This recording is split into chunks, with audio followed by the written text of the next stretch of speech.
Okay, hello everyone. Hi guys, good evening. How are you all? Good evening, everyone. Good evening. Am I audible to everyone? Am I visible to everyone?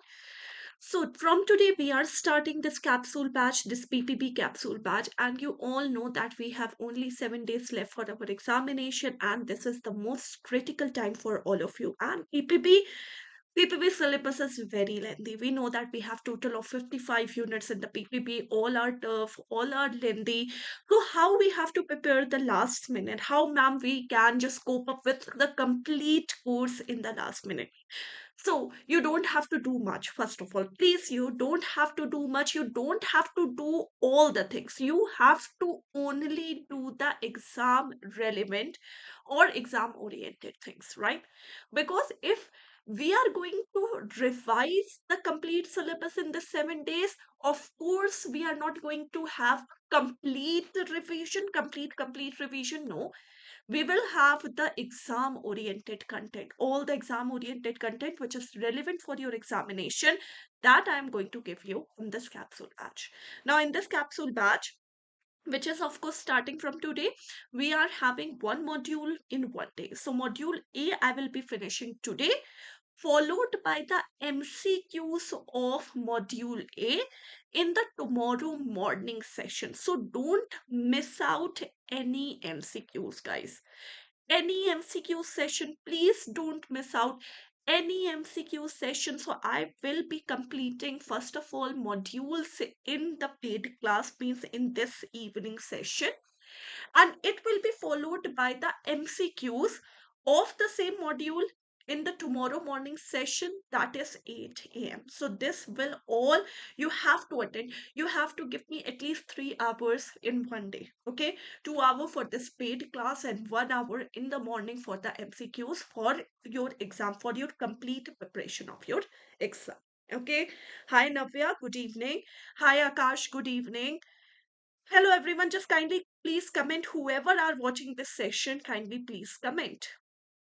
Whoever are watching this session, kindly please comment everyone. Okay, so done.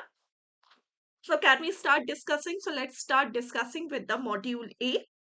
So we have the PPP class module A. Let's start with discussing the very first unit. Okay, banker customer relationship. So I am giving you only the most important concept, not all, but the most important exam oriented content for all of you.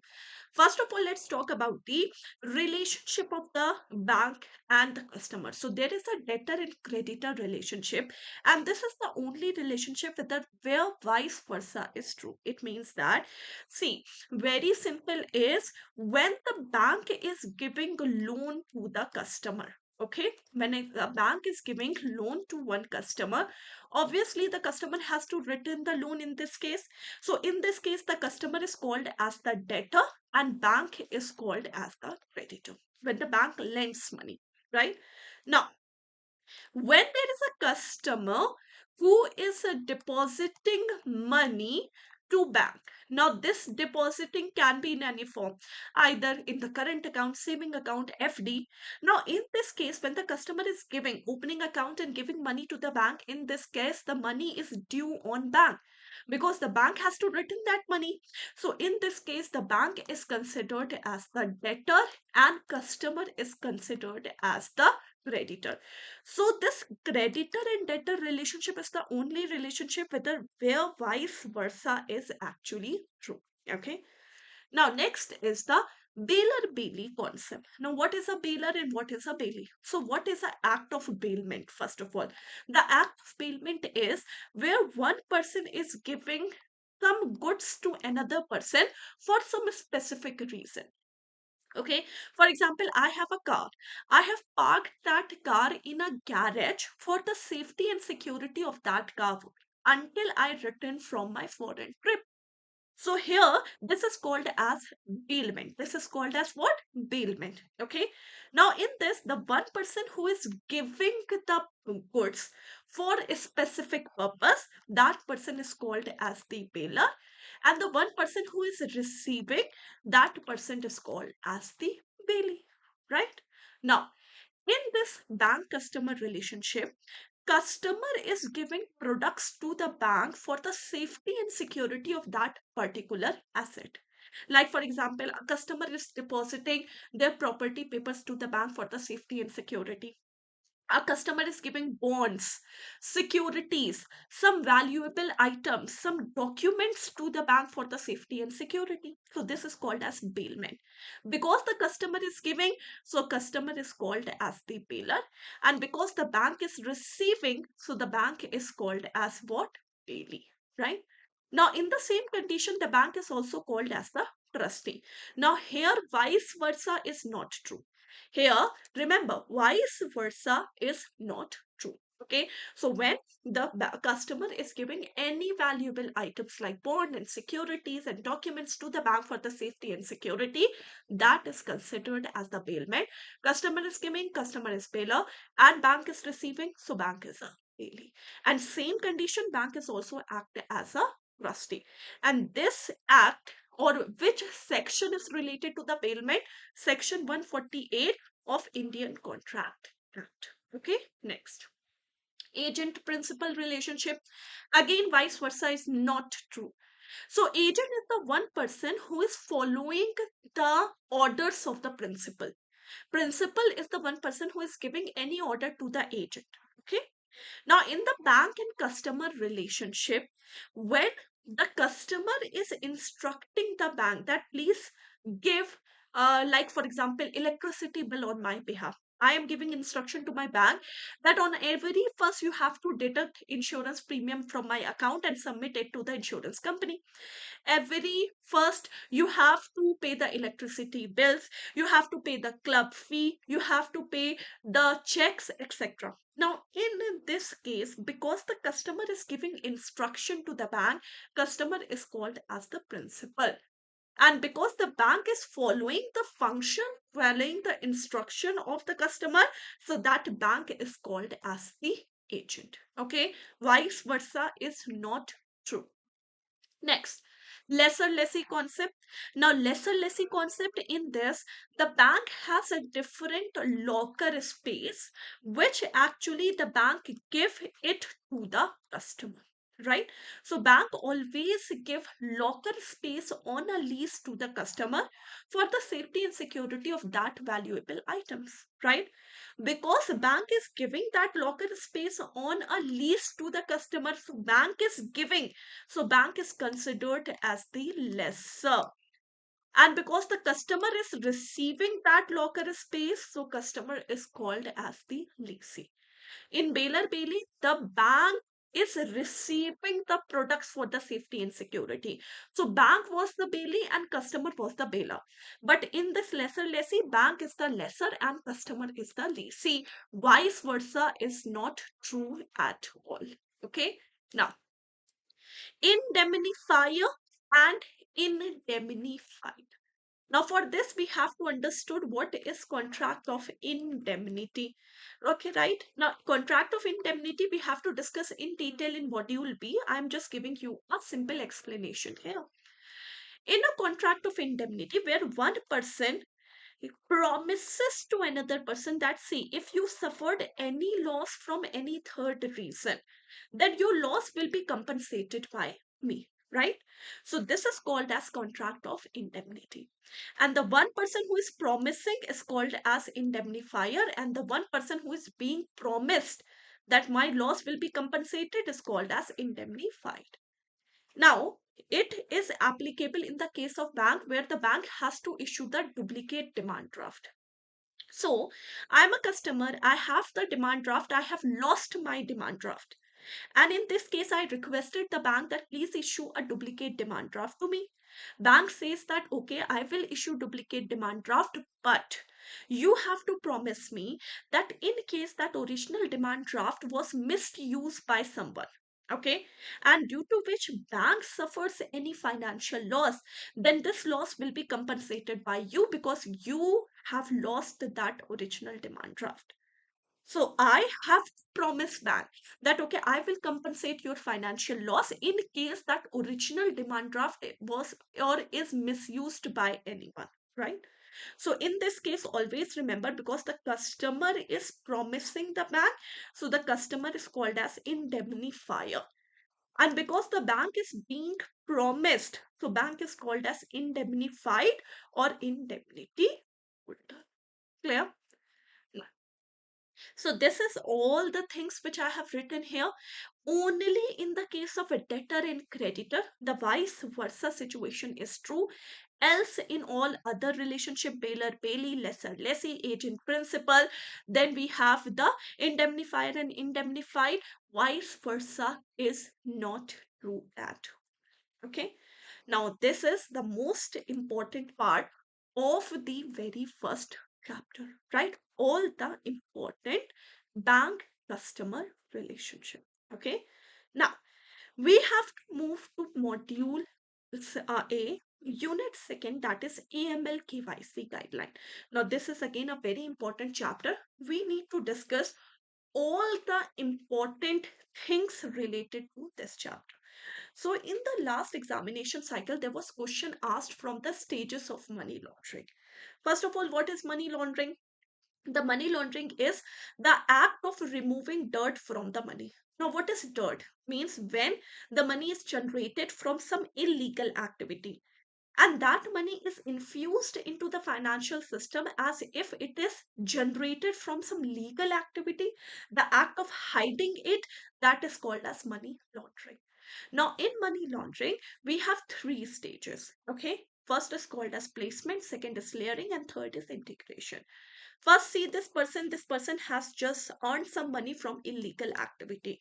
Now, the very first step is the placement. Placement means placing this money into the financial system by opening account in the bank. So first, if I have the illegal money, I just open the account and put my money in that account. That is called as placement. Then the second process is called as layering. Now, what is layering? Layering means moving the money to different accounts so that we can just hide the original source of that money, or layering that money or that transaction or that bank account with good transaction. The purpose of both the thing is to hide the original source of the money. That is called as the layering. And finally, we have the integration. Integration means when the money is moved to the different accounts in layering, then finally we just integrate all the money in one account and invest it in some legal activity like purchasing of any property or for any business. That is called as integration. So these are the three stages of money laundering: placement, layering, and integration. Then we have four stages of terrorism financing.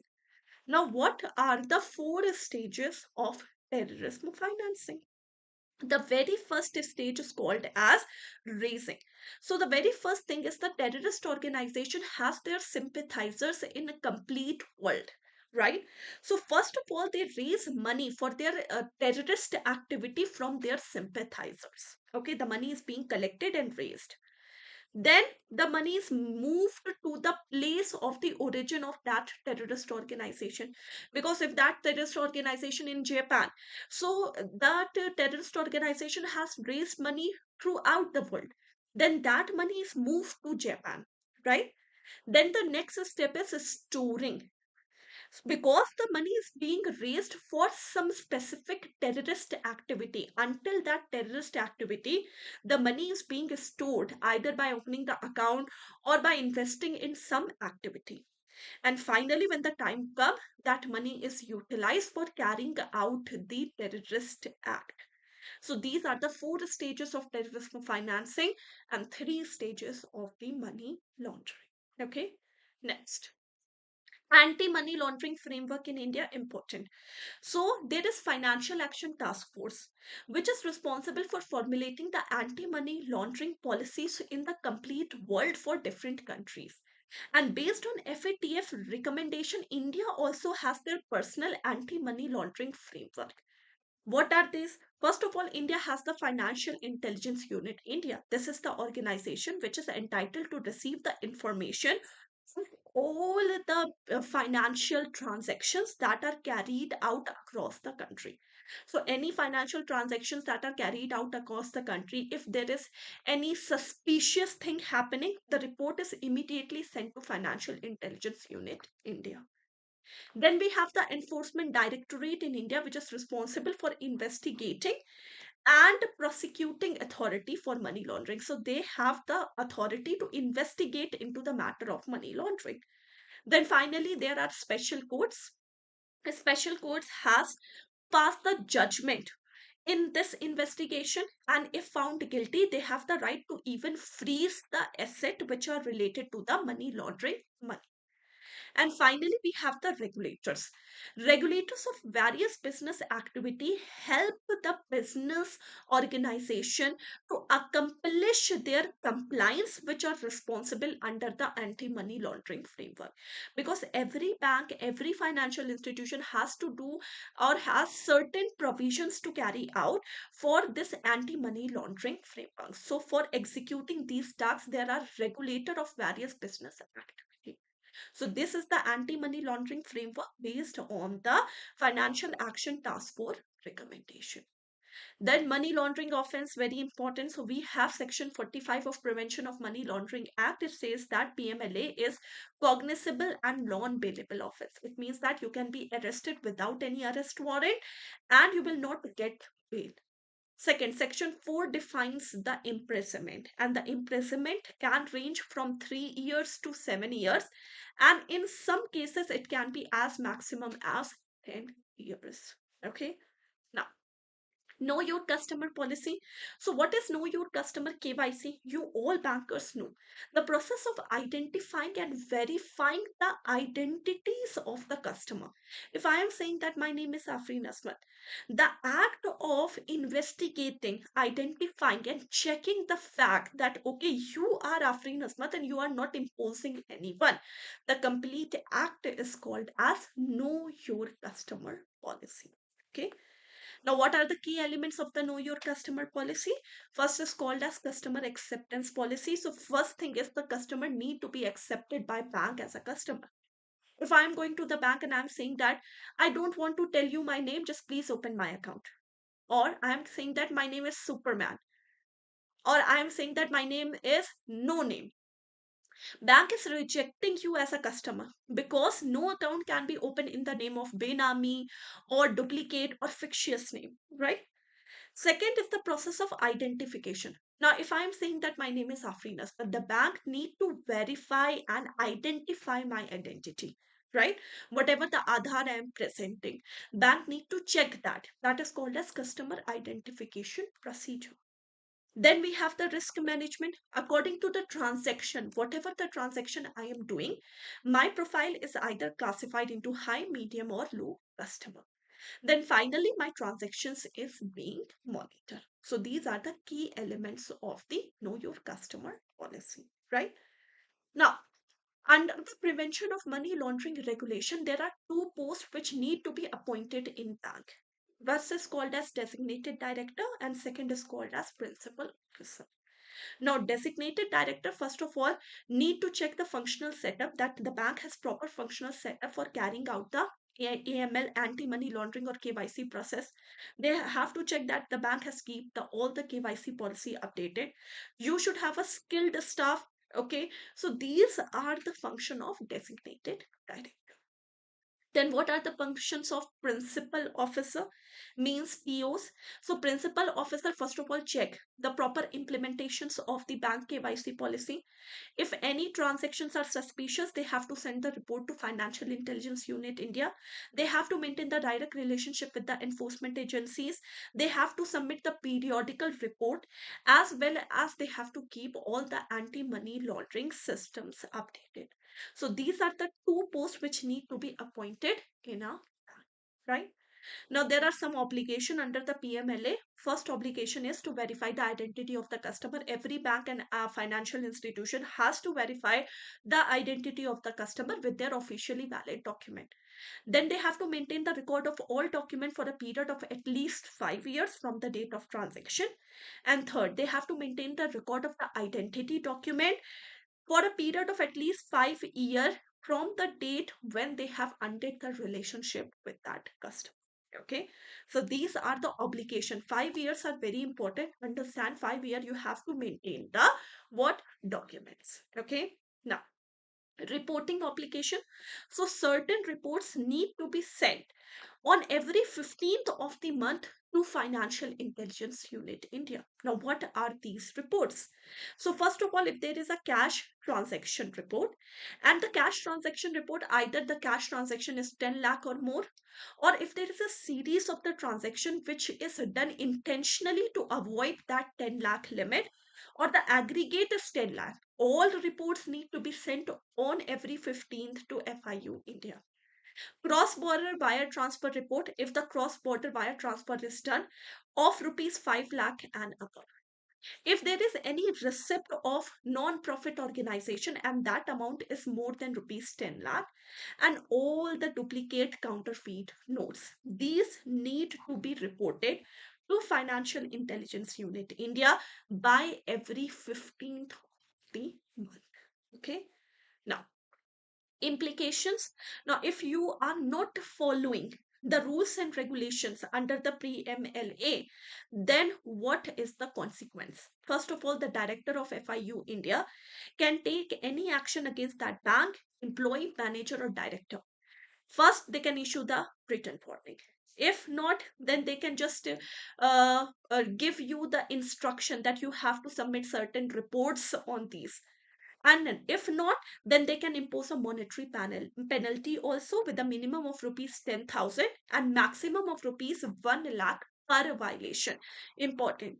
So, Director of FIU India can impose the penalty that can range from 10,000 to 1 lakh per violation. Okay. So, this is the complete chapter. Most important thing related to the chapter. Any doubt in this chapter, please ask. Everyone. Hi Kiran, good evening. Hi Arjun, good evening. Hello Anu, good evening. So if you have any doubt in these two chapters, kindly quickly ask. Or if no doubt, give me a thumbs up, each and every one of you. I am waiting. I want a thumbs up from each and every one of you. If you have doubt, ask your doubt.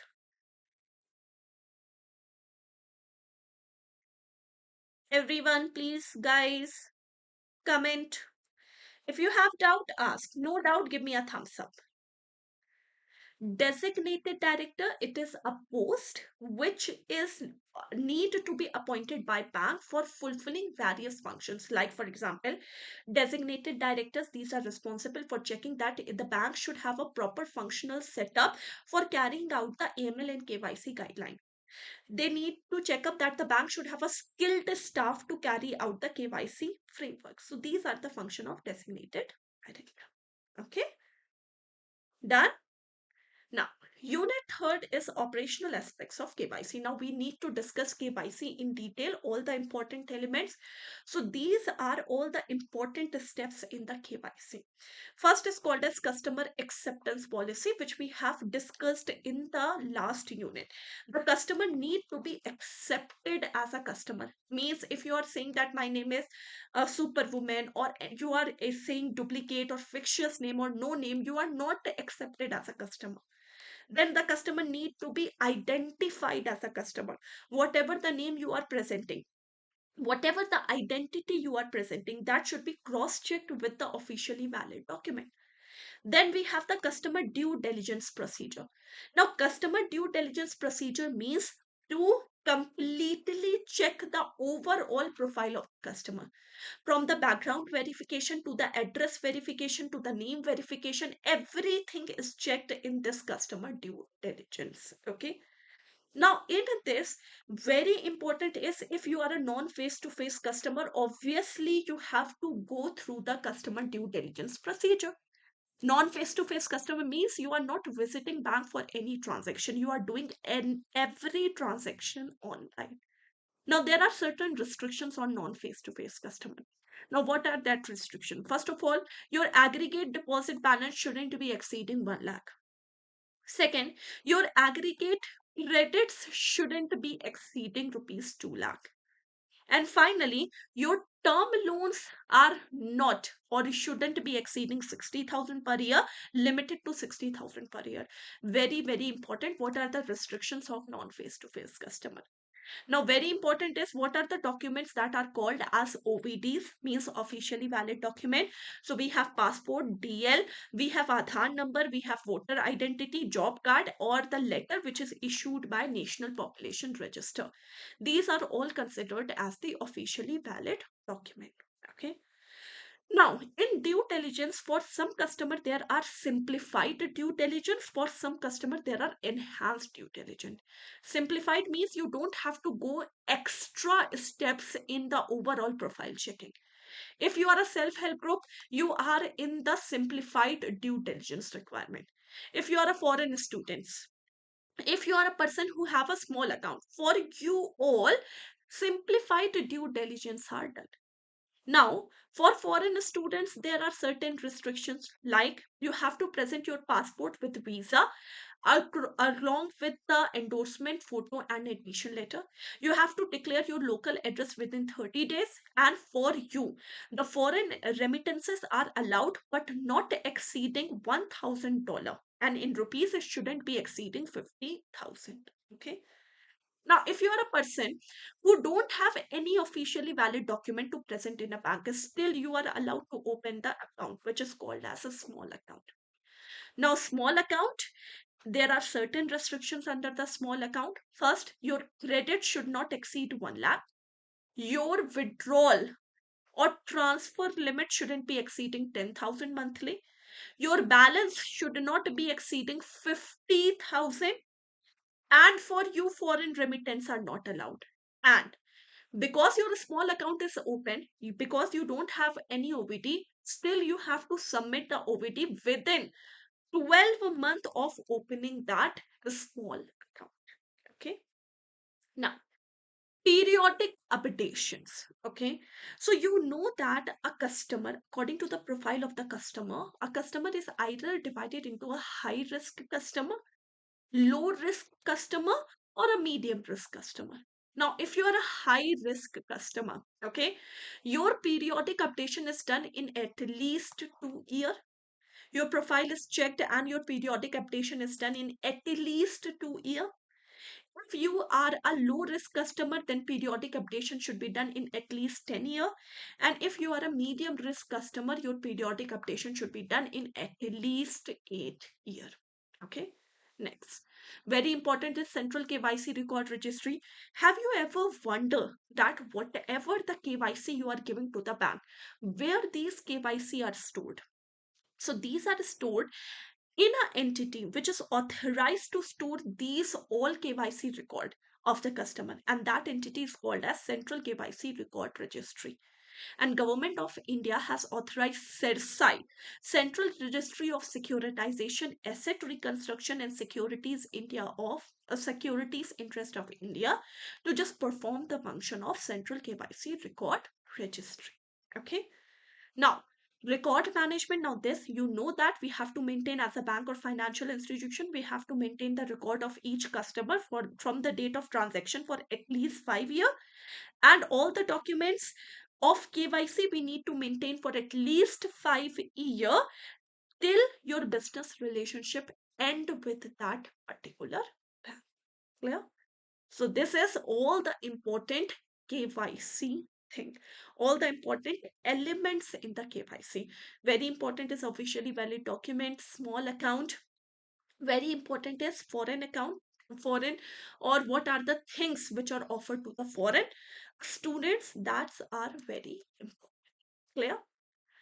Now, next unit is unit 4, which is various type of customers. Now, we need to understand what are the various type of customers. Okay. So various type of customer, first of all, individual. So individual account, it can be open in the name of individual or in joint name. The individual should be major, should be of sound mind, should not be qualified as insolvent, or they should not be disqualified from contracting any law. But in certain situation, like if the individual is minor, or if the individual is of unsound mind, then there is a court appointed guardian or a natural guardian that can handle the case on their behalf. Okay. Now KYC is compulsion for both the guardian as well as for that minor or individual. Okay. Now, joint account holder. So joint account, the account can be opened in the name of joint account also, right? Now it is expected that a banker should know that how much funds should be flow in this particular joint account. What is the relationship between the joint account holder, that also need to be clarified in front of the bank. Okay. Now a joint account form should be opened and signed by all the joint account holder. Now, the resident Indian can easily open the joint account with the resident Indian. But if you are an NRI, you want to open the account with the resident Indian, you are also allowed to do so, provided that you should have a close relationship with that NRI. Okay. So, in this case, you are allowed to open the joint account. Now, illiterate person is also allowed to open the account, but every time they have to withdraw the money, they should have to come to the bank personally with the passbook. Current account is not offered to the illiterate person, very important. Checkbook cannot be issued to the illiterate person, and because signature is the issue, so thumb, left hand thumb impression is taken for that illiterate person. Okay. Blind person is also allowed to open the account if the manager is satisfied that this blind person is able to handle the account by himself or herself. Then the manager can allow the blind person to operate the account individually. Okay. Now, account of minor. When we are talking about the minor account, if you are aged 10 years or above, the bank can allow you to open and operate the account, saving account independently. But this is the minimum base age which is given, provided that every bank can set their own age for which they are allowing the particular minor to open and operate the account independently. KYC is compulsion for both the guardian and the minor.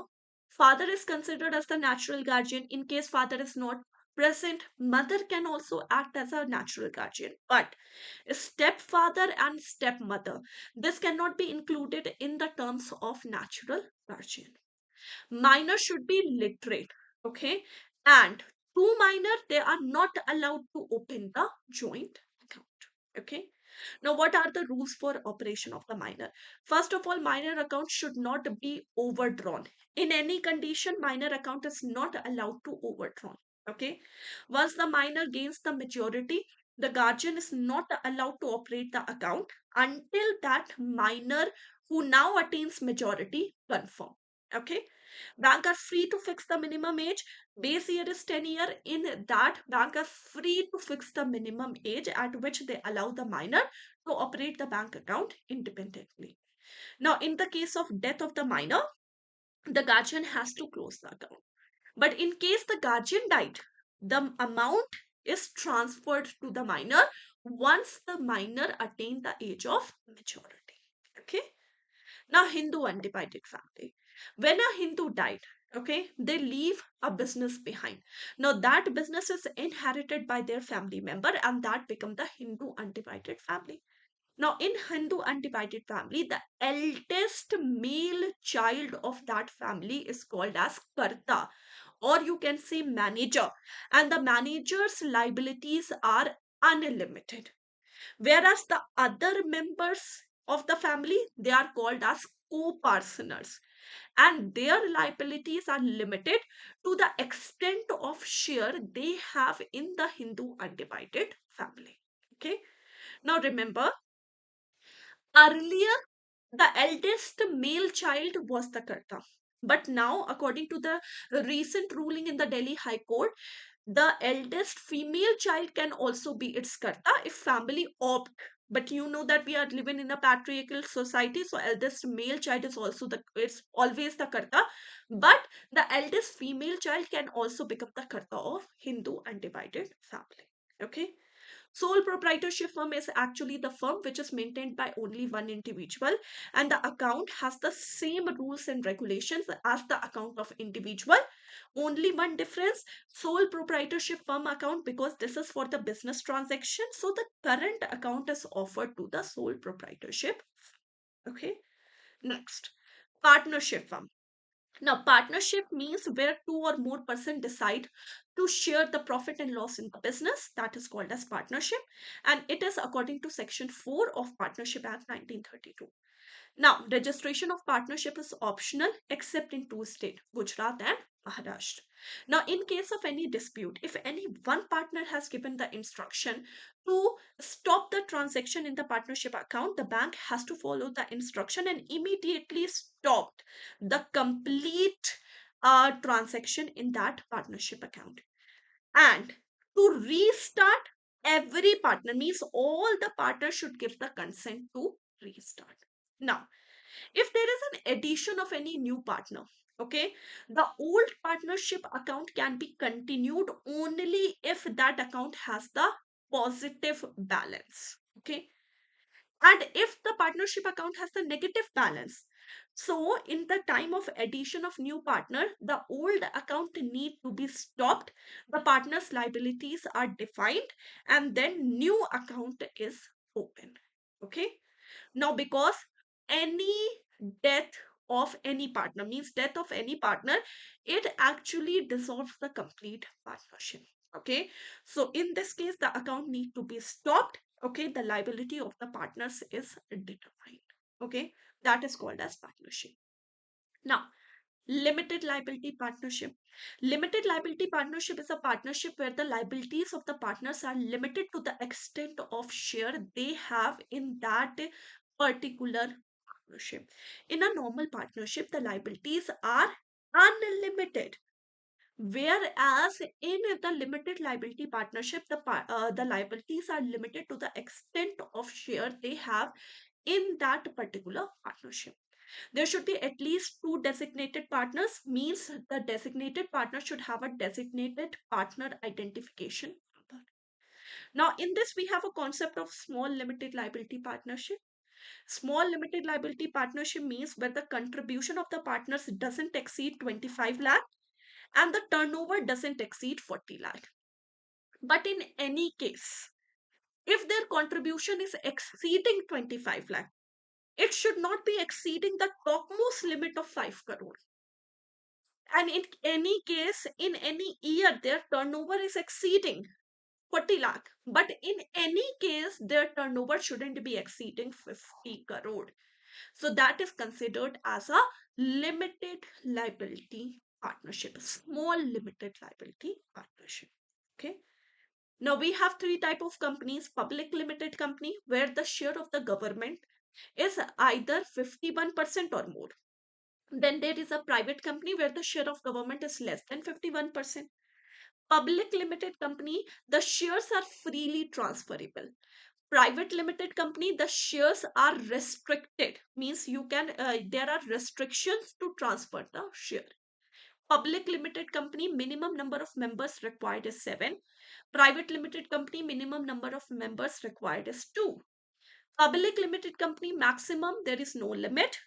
Private limited company, maximum number of members required is 200. One person company is a company which is operated by the single individual or by the one person, and it is a public limited company, not a private, or sorry, it is a private limited company, not a public limited. Okay, now what are the norms for opening the current account? See, a person, if you don't have any borrowing arrangement, you don't have any overdraft loan, anything on you, there is no restriction to open the current account. You can open the current account anywhere in any bank, right? But if you have the borrowing arrangement, you have any loan going on, you have any overdraft going on, then there are restrictions on opening the current account. Now what are that?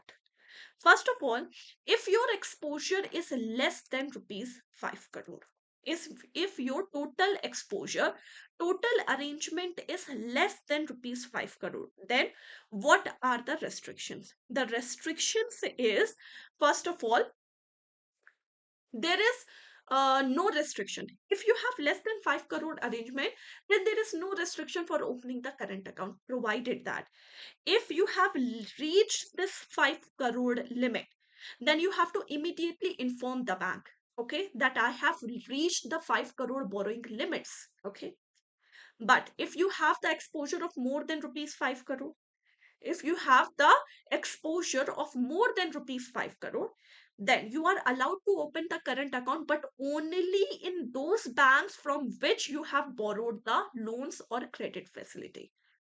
And provided that that bank should have given at least 10% of your total exposure. It means that, for example, I have the borrowing facility of rupees 10 lakh, 10 crore, and I have taken it from three bank, A, B, and C, right?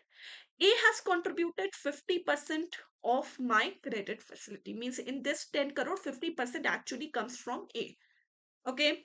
The rest, for example, 45% is actually from B, and the 5% is from C. Now, I am allowed to open the current account only in the bank which has given at least 10% of my total exposure. It means that I cannot open the account in C. I can open the account only in A or in B. That is the restriction for opening the current account. Okay. Now, legal entity identifier. What is a legal entity identifier? Okay. Legal entity identifier is a 20-digit alphanumerical code which is used for doing the financial transaction globally, right? Now, it is managed by Global Legal Entity Identifier Foundation, okay? And in India, okay, it is managed by Legal Entity Identifier Limited, which is a subsidiary of CICIL, means Clearing Corporation of India Limited, okay? Now, applicability means if you have whatever, what are the banks which are actually covered in this legal entity identifier? Commercial bank, local area bank, small finance bank, okay? And the bank need to ensure that the corporate borrower, if they have the aggregate exposure of 5 crore and above, they should have a legal entity identifier registration. Especially the bank need to confirm that if you have the exposure of 5 crore and above, you should have a legal entity identifier registration. Okay. Now it is used by the borrower if you are doing the transaction of 50 crores and above. Okay. So the legal entity identifier system has been implemented for the borrower if they have the exposure of more than 50 crores from the scheduled commercial bank. Now they are considered as the high value borrower implementation. For them, it is obtaining LEI is the compulsion. Okay. Now timelines. Okay. Timelines means if you have the total exposure of above 24 crore, you have to take the legal entity identifier before this. 10 crore up to 25 crore before this, and 5 crore and up to 10 crore, then you have to obtain the legal identity identifier before 2025. So these are the timelines limitation for the borrower for legal entity identifier. Clear? Done? Okay. So now, what are your doubts? Ma'am, what are the difference between one person company and the sole proprietorship? See, sole proprietorship firm is a firm which is maintained by one individual. Okay, it is in the footstep of firm. Whereas company, it is a one person company. Company is a private company. You will get the term limited. Okay, so company and firm, they have their internal differences, that this is a firm and this is a company. Okay, both are offered the current account because they are not allowed to open the saving account for the business transaction. Now, Arun saying ATM facility, yes, these are available to the illiterate person. No restrictions on that. Any more doubt in these two chapters, everyone? If you have any more doubt, kindly ask. If you don't have any doubt, just give me a thumbs up. Quickly, everyone. Everyone,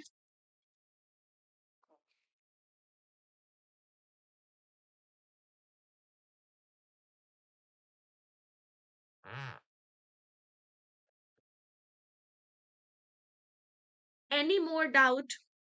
If you have any more doubt, kindly please ask. If you don't have any doubt, just quickly give me a thumbs up.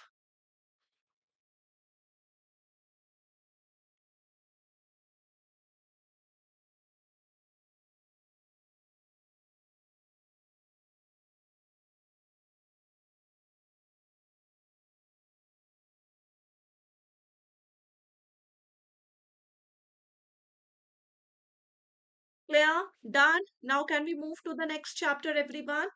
Good, Akash. Okay, done. So, Akash done, Namrata, Arun, Prabhu, Kiran, Navyan. Okay, done. Everyone. Okay, now next chapter, that is operational aspects of the deposit account. Now, in this, first of all, the current account. Okay, current account, you know that it is offered to the person for doing their business transactions. Okay, and no interest is paid on the current account. No interest, it is actually paid on the current account, and it is for the business transaction. Now, very important things: who are allowed to open the current account? Okay, who are not allowed to open the current account? Okay, first, if you are a minor, but there is some flexibility which is given in the case of minor. See, in the case of minor, if it is compulsion to open the current account, then that current account should be maintained by the natural guardian. Parda Nashin women, they are not allowed to open the current account. Means a person who is in complete veil. You cannot see hand of her, you cannot see the face, okay? Then that woman is not allowed to open the current account. Illiterate person not allowed to open the current account. Blind person not allowed to open the, okay?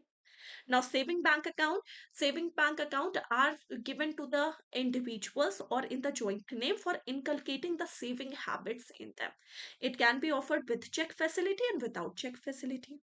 Now, interest, yes, interest is paid on the saving bank account. For the first 1 lakh rupees deposit, every bank has to offer the same or uniform interest rate. And for the deposit over and above 1 lakh, then bank can choose to give them the differential rate of interest. Okay.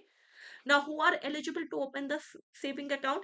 If you are 10 years or above, if you are a Karta of Hindu undivided family, or if you are any entity which are given permission by Reserve Bank of India, you are allowed to open the saving. Okay. Now, basic saving bank deposit account.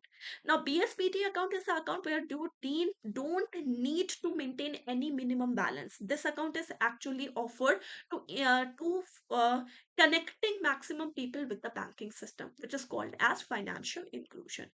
There are a lot of free services in the BSPT account, like you can just electronically transfer the money, deposit, or cash deposit, or ATM withdrawal. These are the free of cost transactions which are given in the BSPT account.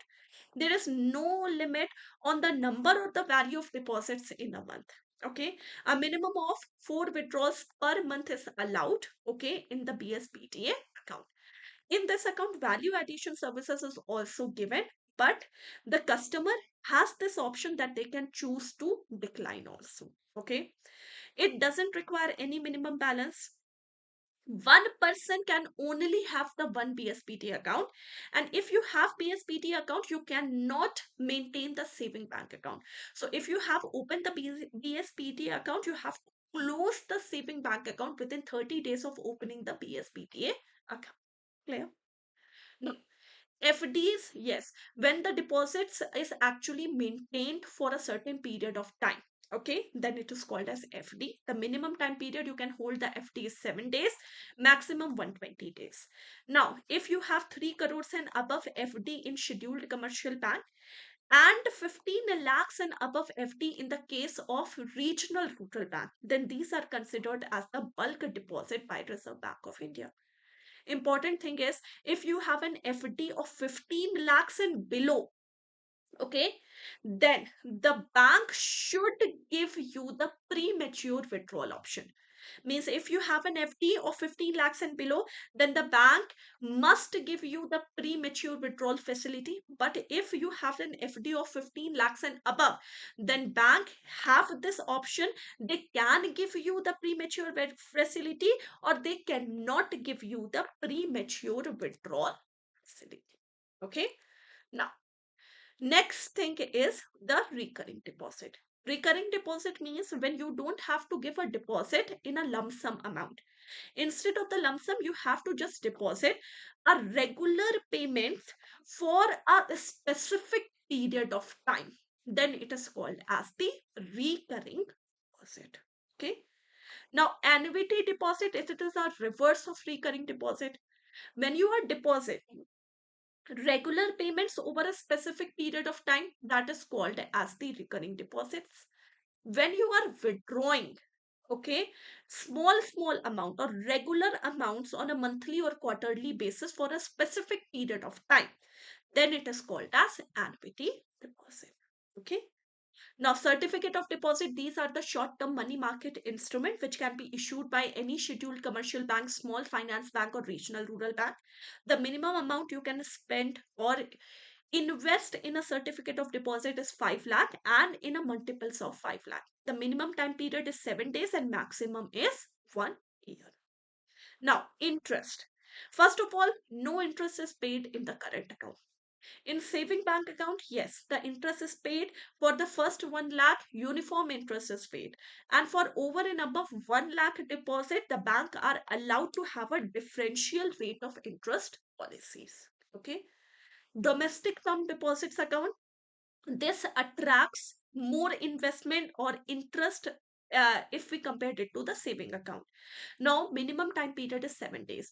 Now, if you are withdrawing your FD before 7 days, you are not receiving any interest on that. Again, if you have a deposit of 15 lakhs or below, then the premature withdrawal facility must be provided to you by the. Okay. Now, additional interest rate, yes, for staff 1% additional interest rate is given, and for senior citizen it is 0.25% to 0.5%. Now, interest on the account frozen by the bank. See, as a customer, if you are not following the KYC properly, or if the bank is unsatisfied with your transactions, the bank can freeze your account. And in case of this freeze, if you have any balance in the account, on that balance the bank has to regularly credit the interest. Even if the account is frozen, the bank has to regularly credit the interest on the balance of the freeze account. Okay. Then we have DEF, Depository Education and Awareness Fund. So if you have any dormant account means you haven't touched that account for a straight 10 years. Okay. Then the balance of that account is actually transferred to the Depositor Education and Awareness Fund. And whatever the fund in the DEF are, this fund is utilized for maintaining the awareness program, financial literacy program, depositor educations program. Now, if my balance is transferred to the DEF by the commercial bank, now I come to the bank, no, I want my balance back. Okay. So the bank can reclaim the amount from the DEF. And when the DEF has transferred the amount to the commercial bank has to transfer it again to the customer's account. Okay. Now, when we are talking about the garnishee order, what is a garnishee order? So, garnishee order, for example, there is A and B. Okay. Now, A has given loan to B. Okay.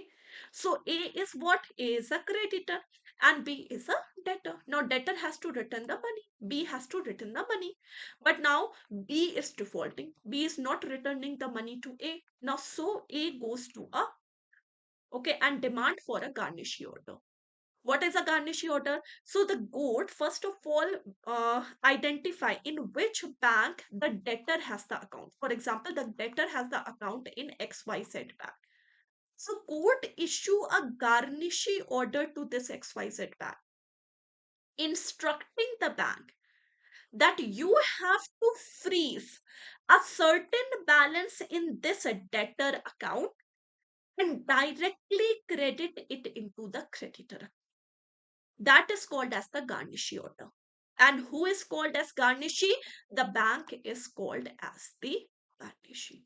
So to solve the debtor-creditor relationship, the court issue the order to the bank that you have to freeze a certain balance in the debtor account and directly credit it into the creditor. Okay. Now, in garnishee order, the bank or the court didn't just pass the garnishee order straight away. The court first issued the garnishee order nisi. This is the first step. Okay, in the order nisi, first that court give them the option, okay, to present their case. Okay, and after the order nisi has been passed, the absolute order is passed in the second step, in which the court has given the instruction to the bank that you have to freeze a certain balance in the debtor account and directly credit it into the creditor account. That is called as garnishi. Clear? Any doubt in this chapter, guys? Any doubt? If you have, please ask.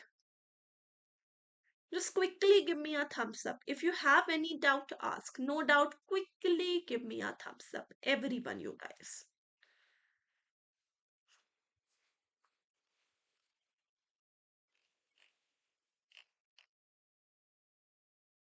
Any guys, any doubt? Please, if you have any doubt, please ask. If you don't have any doubt, give me a thumbs up.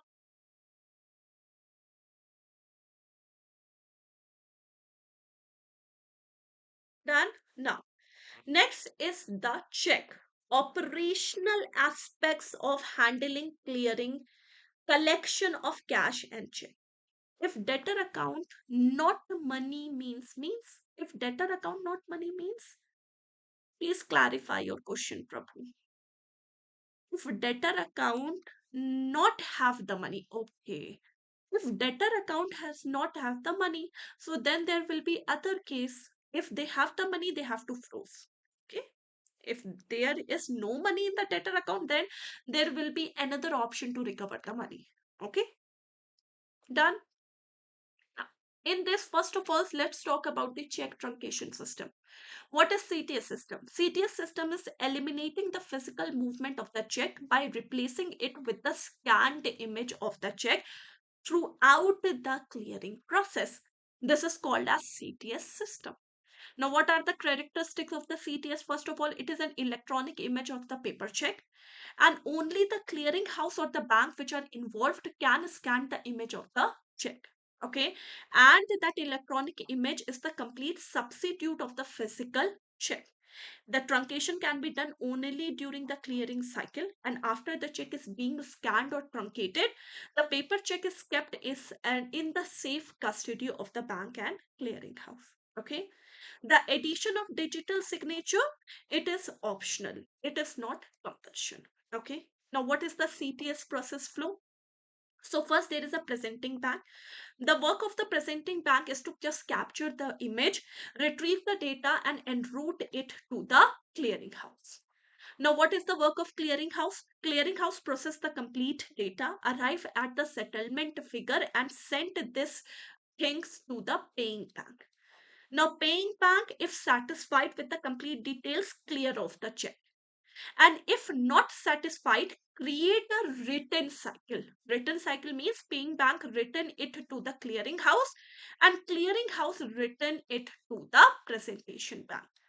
So this is called as presentation clearing, and this is called as the written clearing. Presentation clearing plus written clearing, this both is called as one complete clearing cycle. In this complete clearing cycle, you have the advanced security features also, and there is a single line which is endorsed at the back of each instrument, which is a unique identifier of that instrument. Okay, next.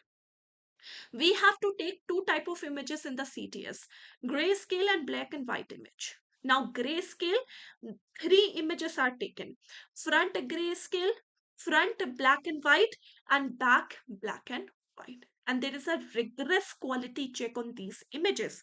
And the complete image for maintaining the security and the data, there is public key infrastructure. Okay. Now, what is CTS positive pay system? Reconfirming the details of the large value of the check from the drawer, it is called as the positive pay system. And if you as a drawer has just made the check of 50,000 and above, the bank give you the option of positive pay system, whether you want to avail or not to avail. You have this option. But if you have drawn the check of rupees 5 lakh and above, then the bank must provide you the positive pay system check. Means you have to reconfirm the details of that large amount of check. Okay. Now, RBI guidelines on the check collection policies or the collection of the instrument. First of all, the validity of the instrument. So the check is valid for a period of 6 months from the issue date. So if it is presented within 3 months, not 6 months, within 3 months, then it is eligible for clearing. But if it is presented after 3 months, then the bank don't have to clear that check. Now, check if it is lost during the transit procedure. As the check is lost, okay, in the clearing process, the bank has to immediately inform the drawer so that they can just pass the stop payment instruction. And the complete loss onus is actually in the hand of the bank, because bank has lost the check in the clearing process. Okay. Now, cash and its custody guidelines. So these are the general guidelines. This just you need to read it out. Okay, nothing important in this, because you know that we should not have the what? We should not have the night journeys for the cash. Okay, so cash and its custody, how the bank is maintaining the cash and its custody, you just have to read it out. Nothing very important in this. Clear? So this is the complete chapter, the check and collection policy, the most important thing related to the chapter. Okay. Now, next is the banker special relationship. Very short chapter, still very important chapter. Okay. First of all, mandate. What is a mandate? Mandate is an authority which is given by the account holder to the third person for carrying out certain activity on their behalf. Okay. So, if we talk about the mandate, in the mandate, the customer actually give the authority, the account holder actually give the authority to the third person, which is called as mandate. Okay. Now, mandate is for a shorter period of time. Okay. And it is an unstamped agreement. For example, I'm leaving to USA tomorrow. In my absence, my sister will be taking care of my transactions. I need to inform the bank. I simply has to pass a authority. I simply has to submit a mandate to the bank in which I have given the authority to my sister, which is called as mandate, who is called as mandate. Okay. Now, power of attorney. Now, power of attorney is similar to mandate. Okay, it is again a authority which is given by one person to another for doing certain functions on his or her behalf. Okay, but what is the difference between POA and mandate? Mandate is an unstamped agreement, whereas power of attorney is a stamped agreement. Now, power of attorney can be general or it can be specific. General means if I have passed a general power of attorney, I have given you the power to carry out the transactions for a series of transactions. But if it is a limited, then I have passed on the instruction that you have to do only this. Okay. So that is the specific power of attorney. Done? Now, next is called as banker's lien. What is a banker lien? Banker lien is actually a right of the banker. Now, what is the right of banker? The banker has the right to retain the possession of the goods until the debt of the debtor is fully paid off. It means that, or example, I have given my gold jewelry to the bank for securing a loan. So this is the implied pledge. Implied pledge means already understood that bank has to retain that gold jewelry until I fully clear off my debt. That is called as banker's lien. Okay. Now, right to set off. Right to set off means if I have two bank accounts in the same bank, one shows a debit balance and another shows a credit balance, and these both account is of the same person, then bank can exercise their right to set off. It means that the bank can just set off the debit balance of one account with the credit balance of another account. That is called as right to set off. Now, right of appropriation. Right of appropriation means, for example, I have a loan account, okay, in which one EMI is pending. Okay. Now I have deposit 50,000 rupees in my bank account without giving any instruction to the bank that for what purpose I am depositing this money. I haven't given any instruction. So, because in this loan account, one EMI is pending. Okay. So, bank has the right to appropriate this credit balance with the pending EMI in the same account. That is called as right of appropriation. Okay. So, right bankers mean right to set off and right to appropriation. These are the rights of the bank. These are what? These are considered as the rights of the bank. Clear? Done? Now, next unit is Unit 9, which is called as Operational Aspects of NRI Business. Once we complete this unit, then I will take your doubts. Meanwhile, if you have any doubt, kindly write it in the comment section. Once I complete this particular chapter, and then I will take your, okay? So, operational aspects of NRI business. Okay. So, first there is NRE account, non-resident external rupee account, which is maintained by NRIs or person of Indian origin. This can be saving, current, recurring, or FD account. And for what purpose NRE account is maintained? It is actually to transfer the foreign incomes or earnings to India. Okay. So if you are a NRI, you want to transfer your income to India, for this, the NRE account is for. Okay. Now, you can maintain the FD in NRE account. The minimum time period is 1 year. Additional interest rate is not allowed. Premature withdrawal of the term deposit is allowed subject to the penalty. Now, NRO account. NRO account, again, it is offered to any person outside India, resident outside India. What type of account is? It can be saving, current, term, or recurring deposit. The minimum time period for which you can hold the NRO account is 7 days. FD, okay? For NRE, the minimum time period for the FD is 1 year. Here it is 7 days, okay? Term deposit, yes, if you are depositing the FD of 2 crores and above, then it is called as bulk deposit, okay? Additional interest rate, again, it is not allowed in the NRO account. Now, what is the difference between NRE and NRO account? NRE is given to the NRIs or PIOs for transferring their foreign earnings to India, whereas NRO account is actually offered to the NRIs to manage their income earned in India. For example, you are an NRI, you are sitting outside India, and you have to one investment here. You are getting rent from that investment. So, whatever the income you are earning in India, to manage that income, NRO is offered to the NRIs.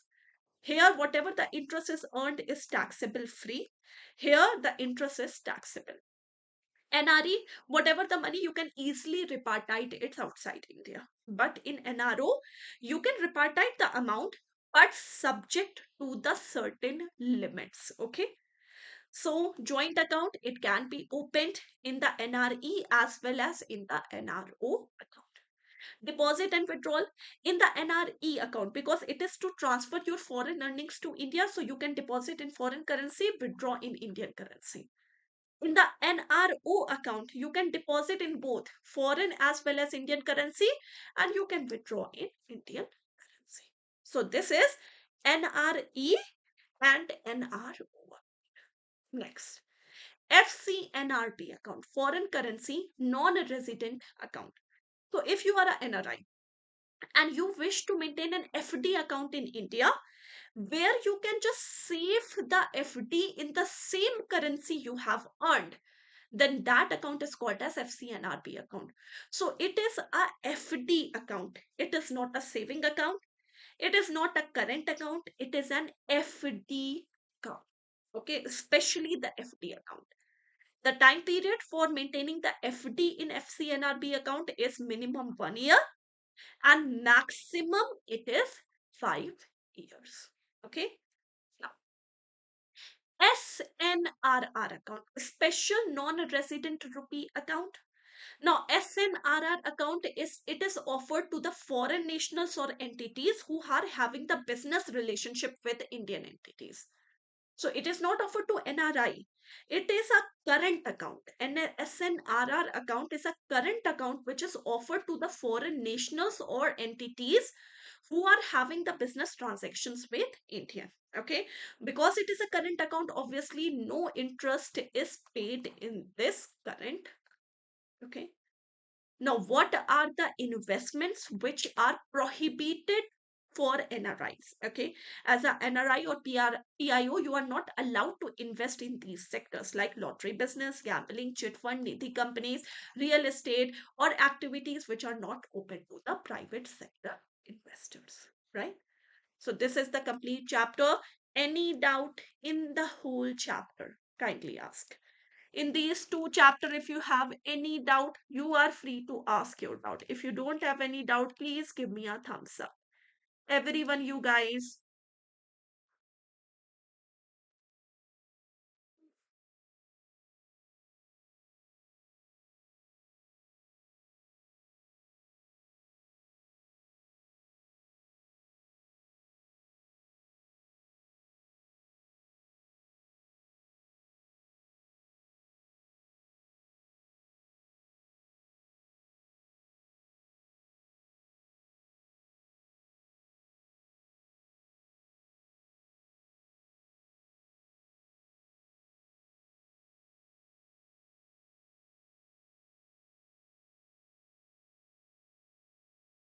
Any doubt, guys? If you have, please ask. If you don't have any doubt, give me a thumbs up. NX, NRE, FD maximum period. Maximum, there is no period for that. Minimum period is given. Okay. Any more doubts? No doubt. Clear, everyone? Yes or no? Now, next, this is nothing. This is a one page chapter. I'm not teaching anything in this chapter. Why? Because this is a easy chapter. Just you need to understand what is cash management. The process of collection, concentration and disbursement of the cash is called as cash management. The main thing for the cash management, every bank and financial institution or there is a business entity, the main purpose, how for what purpose they are managing the cash is to optimize their liquidity, means to improve their inflow of the cash and to limit their outflow of the cash. For this the cash managements are okay, else there is nothing very compulsory in this chapter. Okay, that this is an important chapter, payment and collection of the check and other negotiable instrument. In this, first of all, let's talk about the check. In the check we have two-person, there is a drawer.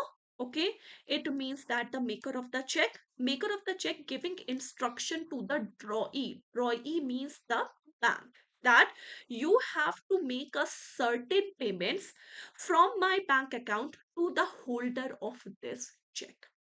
A check can be drawn in the electronic format also, and CTS system that you already know, when you are actually replacing the physical check with the scanned image of the check throughout the clearing process, that is called as check truncation system. Okay. Now, what is a promissory note? Again, there are two parties in a promissory note. The maker, which is also called as the payer, and the payee, the one person who is entitled to receive the payment. For example, I am promising Prabhu that I am responsible to pay you 50,000 rupees after 10 days. That is called as the promissory note. Okay. Now, whoever is making the promissory note is actually the payer of the promissory note. I am making, so I am paying the money to the Prabhu. Okay, and because Prabhu is entitled to receive the payment, so Prabhu is called as the payee. Okay, bill of exchange. So bill of exchange, so there are buyer. Okay, and then there are sellers. Sellers sell goods to buyer. Buyer promise to pay that I will make the payment of this transaction after 30 days. To legalize this transaction, the seller draws a bill of exchange on its buyer instructing the buyer that you have to make the payment of this transaction to me after 30 days. So that is called as bill of exchange. Technically, in bill of exchange, we have three persons: seller, which is also called as the drawer, who is responsible for making the bill of exchange. And remember, the maker of the bill of exchange is not responsible for the payment because it is the instruction given. Okay. Promissory note, it is a promise to pay, whereas bill of exchange is the instruction that you have to make the payment. Okay. So there is a second person which is called as the buyer. Buyer means the drawee who is entitled to make the payment. And then there is a pay. Pay is one person who is receiving the payment. Now, in this transaction, the seller is the pay. Okay. Now, for example, the seller is giving instruction to the buyer that you have to make the payment of this transaction to another company which is called as ABC. Now, in this, the seller is the drawer, the buyer is the drawee who is entitled to make the payment, and then there is a ABC company which is considered as the payee, the one person who is entitled to receive the payment. Okay. Now, what is payment in due course? Payment in due course means, first of all, as a banker, you need to follow the payment with the apparent tenor. Whatever is written in that particular instrument, you have to blindly follow that. It means that you don't have to use your own mind. You have to make the payment whatever is written in that particular instrument, in good faith, without any negligence, and to the one person who is entitled to receive the payment. Okay, in case the particular instrument is uh, drawn perfectly. Okay, so if there is a check, okay, if it is if the check is drawn perfectly, okay, to your guidelines, then you have to follow the payment in due course. It means that you have to follow the apparent tenor, whatever is written in that check. You have to make the payment in good faith without any negligence to the person who is entitled to receive the payment of that particular instrument. Okay. Now, what are the protection which are available to the paying banker? Now, protection to the available or the paying banker, it is according to section 85(1) of the Negotiable Instrument Act. Okay. Now, in case of the order check, if the order check is a forged endorsement means the endorsement is duplicate. The paying banker is still protected under these three different conditions. So there is a order check. Okay. Now, order check is have the forged endorsement means whoever has endorsed that check is actually the duplicate endorsement. Is still in this case, in certain situation, the paying banker is protected if the paying banker has made payment. Like for example, discharge of the drawing. It means that the drawing is discharged from the payment even if the endorsement is not genuine but appears to be genuine. It means that you have no doubt in that particular appearance of endorsement. There is the endorsement which is so perfect that there the forgery is negligible, detectable by the eyes. Okay, you cannot detect that particular forgery. The endorsement appears regular, the endorsement appears legitimate.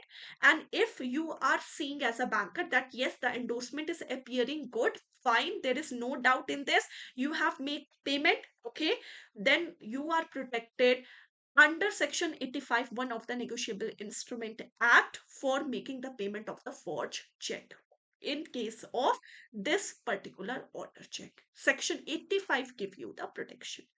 Now, in the bearer check, now bearer check doesn't needs the endorsement. Bearer check means the check which is payable to any person who is presenting that check.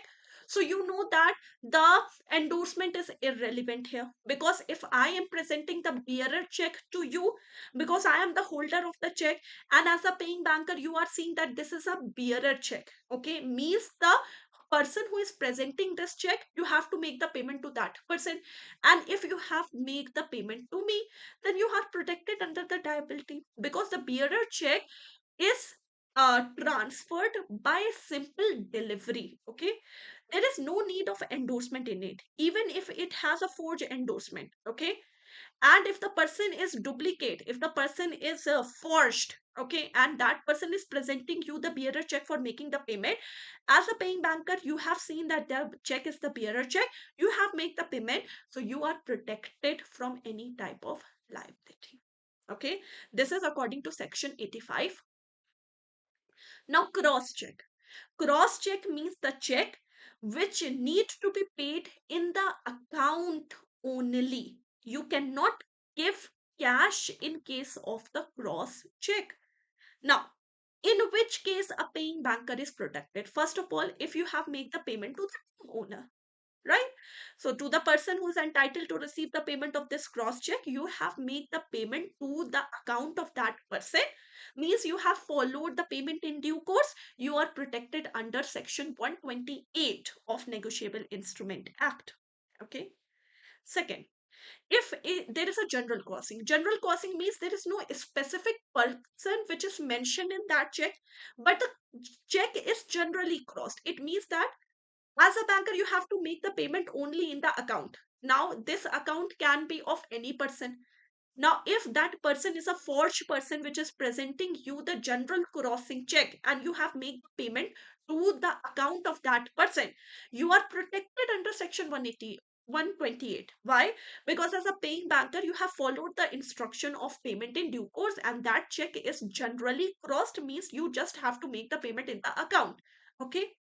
A special crossing, it means that you have to make the payment to the person which is mentioned in that check and in the account of that person.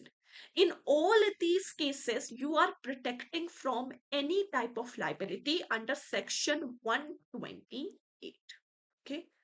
Now, in which case you are not protected? Let's talk about in the cross check which case you are not protected as a paying banker.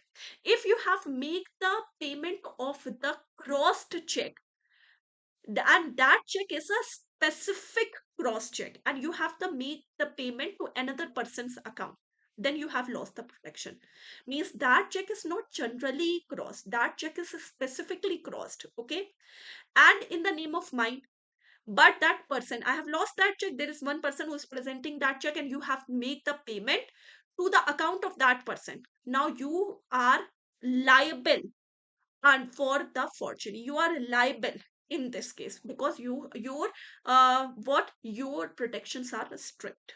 Okay, so this is section 129. Okay. Now, dishonor of the check. So if the check is issued by the drawer, okay, and the check is bounced because of the insufficient balance. Okay. Now, in this case, the drawer has committed a crime, an offense, and for which the imprisonment can be up to 2 years, or there can be twice the amount of the penalty of the check. Okay, that can be imposed as a penalty on that particular person, provided that the particular holder of the check has followed three instructions. First of all, they have presented the check within the validity period. Second, they have sent a payment for demand by notice within 30 days of returning the check. First, the check is being bounced. You have demand the payment again within 30 days. And if within 30 days the drawer fails to make the payment after 15 days of receiving the notice, then the drawer has committed the crime. Okay, and this will be the penalties of the clear. So this is the complete chapter that is important. Check, bill of exchange, promissory note, and protection which is available to the paying banker. Okay. Now we have two chapters. Okay. We have two chapters, very simple chapters: responsibility of the paying bank and responsibility of the collecting bank. Okay, one page chapter, not very important.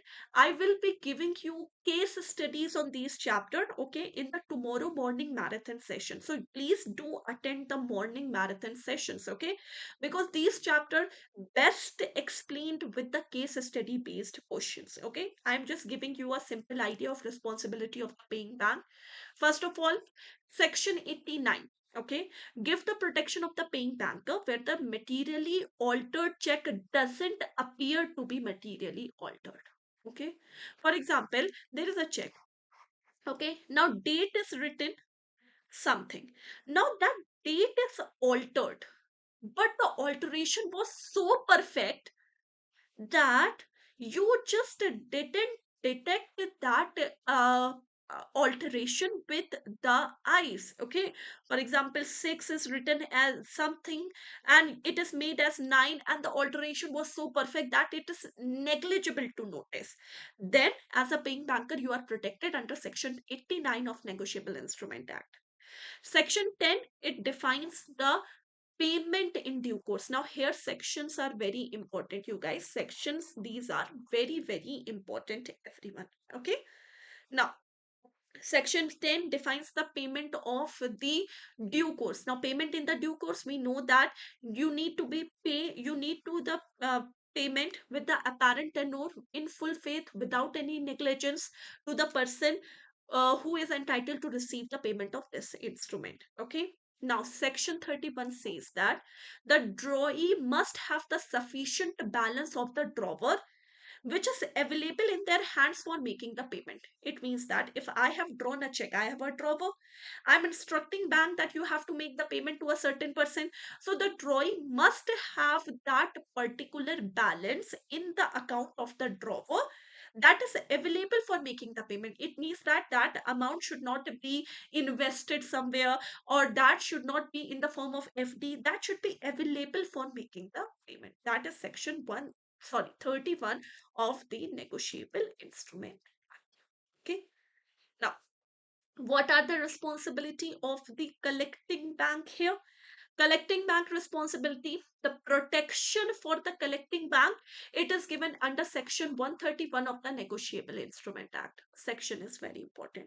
Now a collecting bank is actually protected for any type, from any type of liability, if while collecting the check they have follows these certain instruction. It means that they have opened the account with references. Okay, they have checked the background of both the reference and the referee.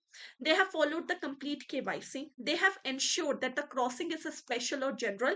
They have verified the instrument before the collection for any apparent defect. Okay, they have taken into account the customer's state of account, and they have checked any negligence also, that if there is any stop payment instructions or anything, right?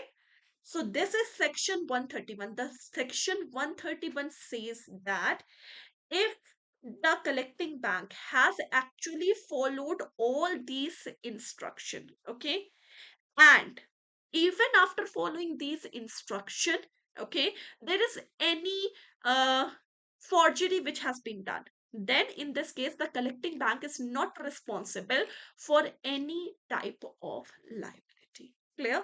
So that is the duty of the collecting bank. Now if you have any doubt in this two chapter, kindly ask. Crossing symbol, please, ma'am. See, crossing symbol is this cross. There is a check and there is a cross symbol that is done at this check. Okay. Second, section 10, it defines payment in due course. Payment in due course means you have to make the payment as a paying banker with the apparent tenor in full faith without any negligence to the person holding that check, or to the person who is entitled to receive the payment in case that check is perfectly drawn. Okay.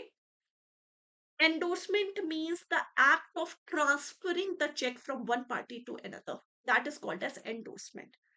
Okay. If I am transferring my check to you so that you are entitled to receive the payment on my behalf, that act is called as endorsement. Okay. Any more doubts?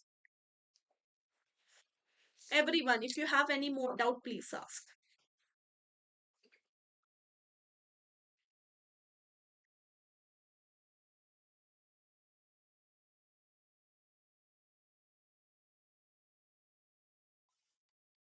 Everyone, you guys who are watching this session.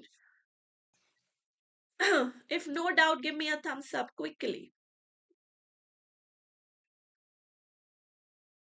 Prabhu, R, Namrata, Kiran, Arun, Jesta, no doubt. Special and general crossing. See, special crossing means you have to make the payment especially to the account of that person which is mentioned in that check. General crossing means you have to make the payment only in the account, okay, not specifically to any one person. Done. Section 10 define the payments in due course, and it says that if you have make the payment with the apparent tenor as a paying banker, you are protected under the liability. Section 31 defines what is a payment in due course. Section 31 is that. Okay.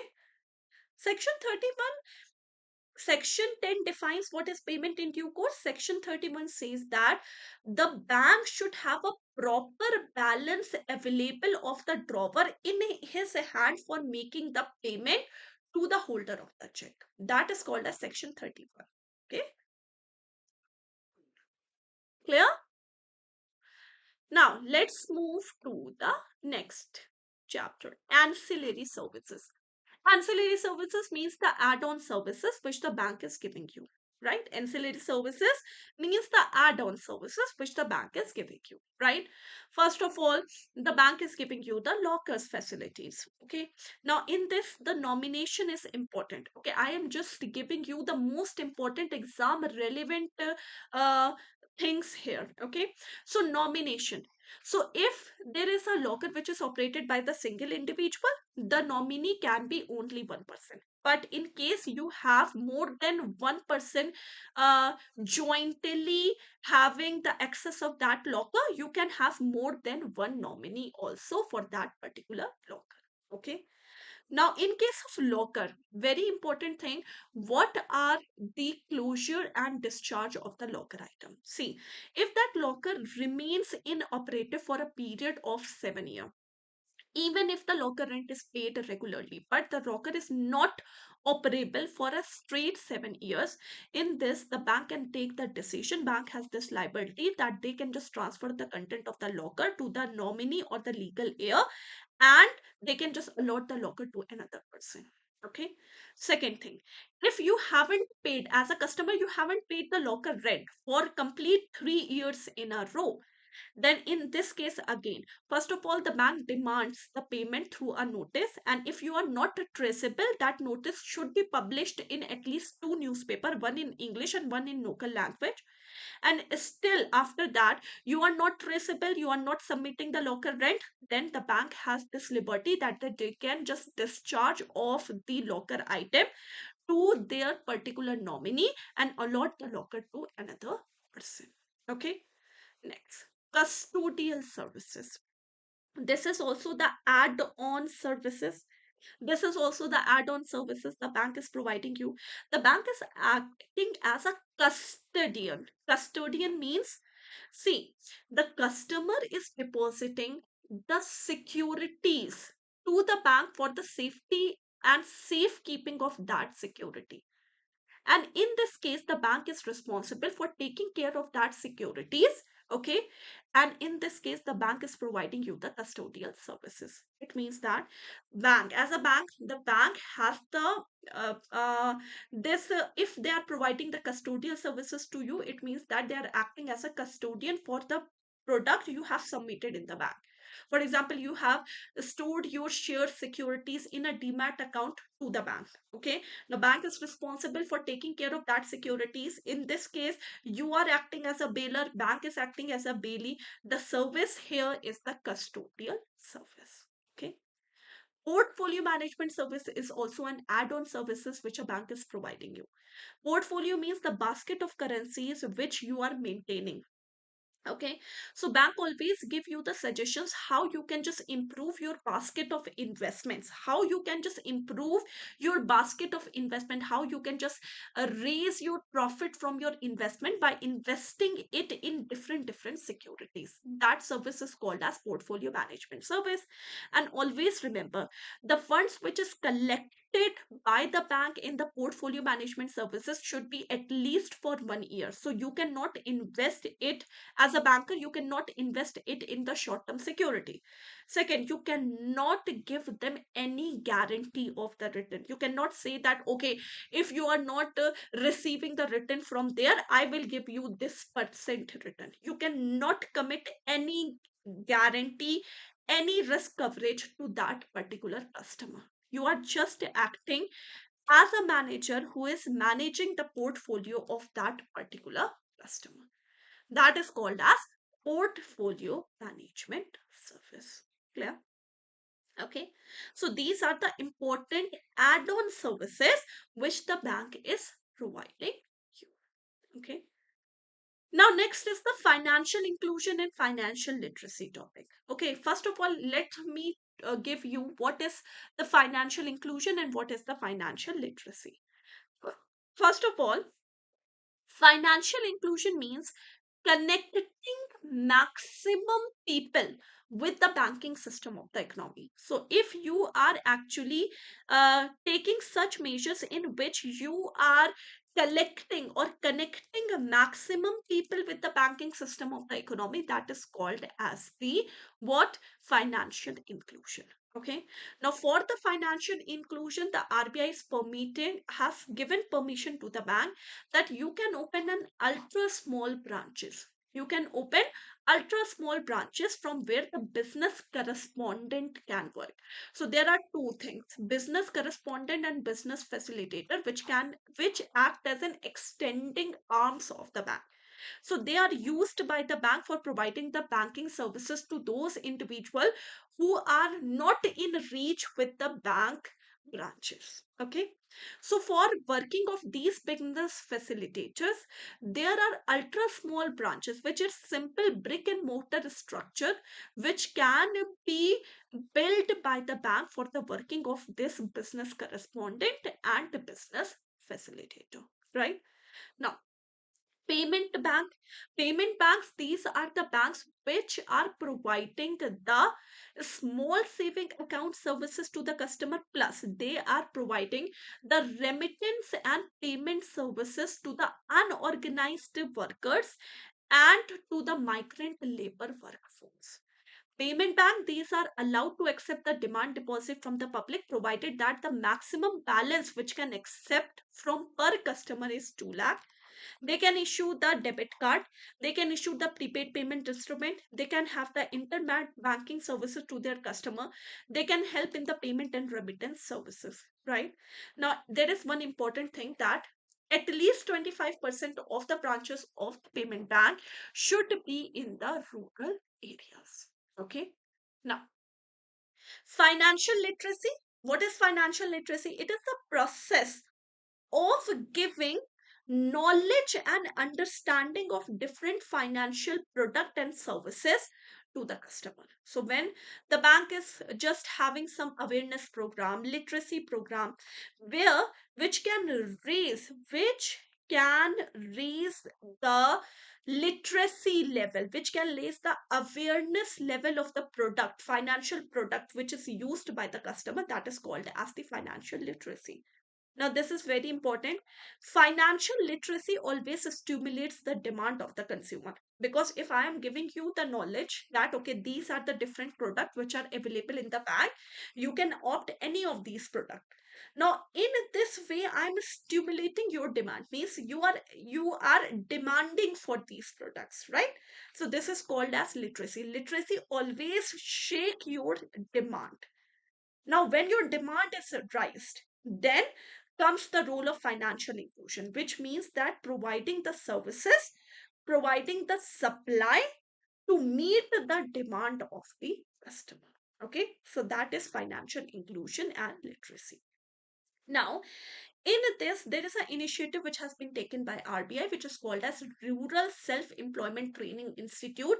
This is an initiative for the financial literacy by Reserve Bank of India, which has been set up in 1962. In this, the training are given to the individual so that they can just have the self-employment. The training are always demand driven, whatever the demand are there in the economy. After the training is given, then the escort service is also provided. Means after that training 2 years you will have the hand holding support from this rural self-employment training institute for setting up your own business.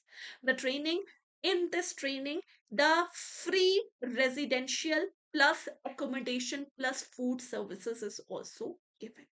So that is the initiative which has been taken by Reserve Bank of India. Clear? So this is the complete chapter. It is very easy. It is very simple chapter. Okay. Now, next is the customer service guidelines. Now, what are the customer service guidelines? First of all, let's talk about the ATM operation. Important. Customer are entitled to have the free ATM operation, 5 free ATM operation that can be financial or non-financial every month from the bank's own ATM. If you have the account in HDFC Bank, you can use the HDFC Bank's ATM free of cost 5 times in a month, financial plus non-financial transaction. But you are also allowed to have a free transaction from the other ATM, 3 transaction in the metro center and 5 in the non-metro centers. Okay, pin validation is compulsory. Then the ATM should have a telephone number or contact number of that person which are responsible for lodging the complaint if there is any complaint regarding the transactions of that particular ATM. That ATM should have a complete form also. That ATM should have a uniform template which has been prescribed by Reserve Bank of India for lodging the complaint against any ATM transaction. Okay. Now, what are the scheme for non-replenishment of the ATM? So if there is any ATM which is out of cash and that out of cash is for more than 10 hours in a month, it is not necessary that it should be completely 10 hours in a row in a continuation. In an aggregate, that ATM is out of cash for a period of 10 hours in a month. That will attract a straight penalty of rupees 10,000 per ATM. Very important. Okay. 10,000 per ATM. Okay. Now, this portion of the chapter is actually very important. There was lot of question which was asked from this particular chapter. Okay. Now, this particular portion. So, if there is any unauthorized electronic banking transaction, okay, so in which case the customer is entitled to have a zero liability. First of all, if the fraud is actually due to the deficiency of any part of the bank has given any of the fraud or negligence, there is any negligence on the behalf of the bank, even if the customer doesn't report, the customer is entitled to have a zero liability. If the third party payment gateway is actually compromised, okay, and there is no fault of the customer has haven't shared any information to anyone, in this case, the customer is entitled to have a zero liability in case of unauthorized banking transaction. But in case there is an unauthorized electronic banking transaction and the customer delayed in reporting that transaction. Now, what does this delay mean? See, if the customer has reported the unauthorized banking transaction within 3 days, the customer is entitled to have no liability. If the customer has delayed in reporting the transaction like between 4 to 7 days, then the customer is entitled to have a liability of either amount of the transaction value or the maximum limit, whichever is lower. Okay. And if the customer is reporting after 7 days, now in this case the bank is free to decide the liability of the customer. They can even charge the full amount of the transaction. Now, if the customer has delay in reporting the transaction like between 4 to 7 days, then if you are a BSBD account holder, okay, you are entitled to have a maximum liability of 5,000. So if you are a BSBD holder and you have an unauthorized transaction of rupees 10,000, you have reported within 3 days, no liability. You have reported between 4 to 7 days, it is either the amount of the transaction or this maximum liability, whichever is lower. So lower is 5,000, you are entitled to have a liability of 5,000. And if you have reported after 7 days, the bank can even charge you 10,000. Okay. Then for all other saving bank accounts, prepaid payment instrument, if you have a current account or if you have a credit card of less than rupees 5 lakh, the maximum liability is 10,000. And if you have a credit card with a limit of over and above 5 lakh, then the maximum liability is 25,000.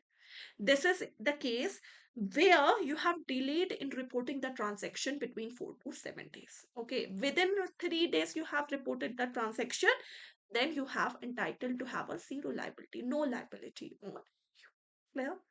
So this is the complete chapter. Any doubt, guys? Any doubt? Any doubt, everyone? See, if you have any doubt, ask. If you don't have any doubt, give me a thumbs up. Everyone, you guys.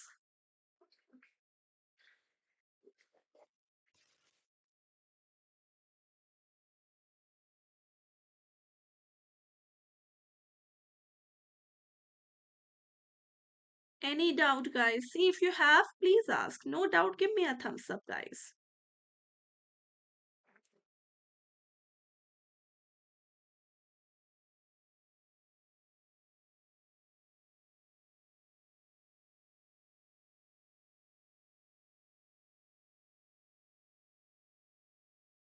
Done? So let's move to the next chapter, Unit 18, that is duties and rights of the banker and customer right? Now, duties and right of the banker and the customer right. In this, first of all, there is a duty of secrecy and confidentiality. So a bank need to maintain the secrecy and confidentiality of the customer.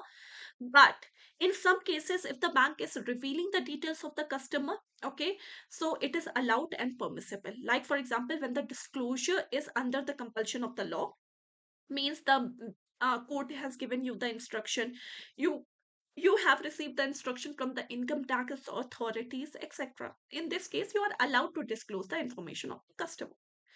When it is duty towards the public, for example, you have any account of a company and that company goes insolvent, now this is the duty towards the public, that you have to disclose it for the sake of the public.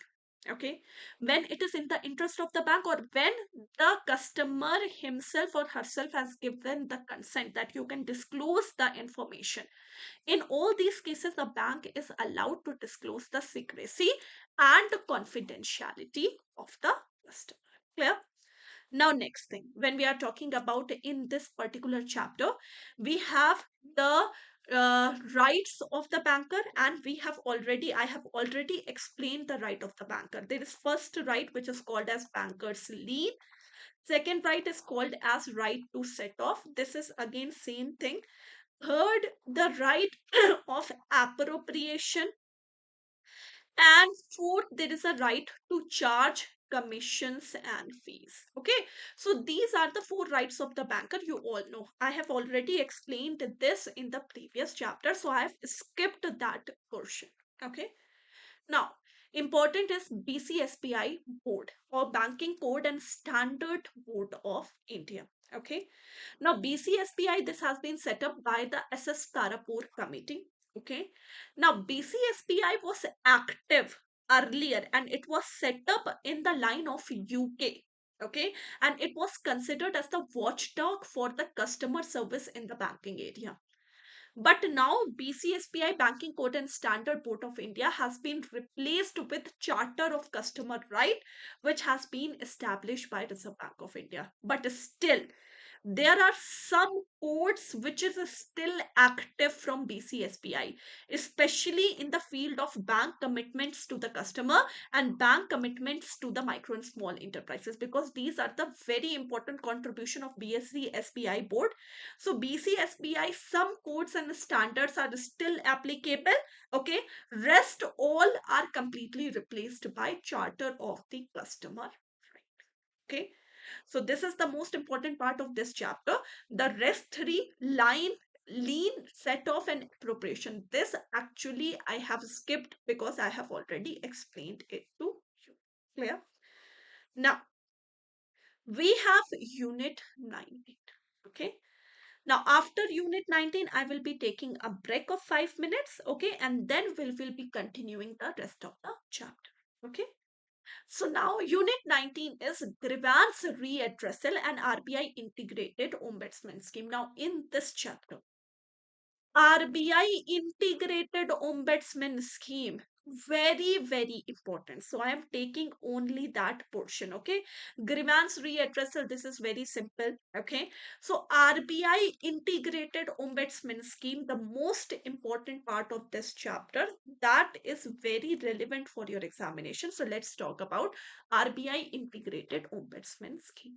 Okay, so this scheme actually is a merger of three schemes. So earlier there was three schemes.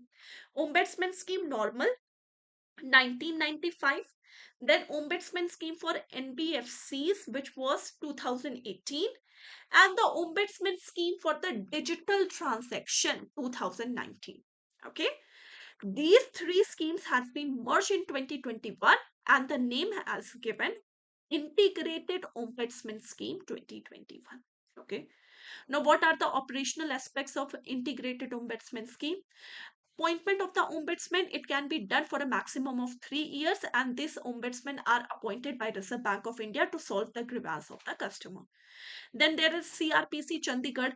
All the complaints of the customer is first received by CRPC, Central Receipt and Processing Center, Chandigarh. Okay.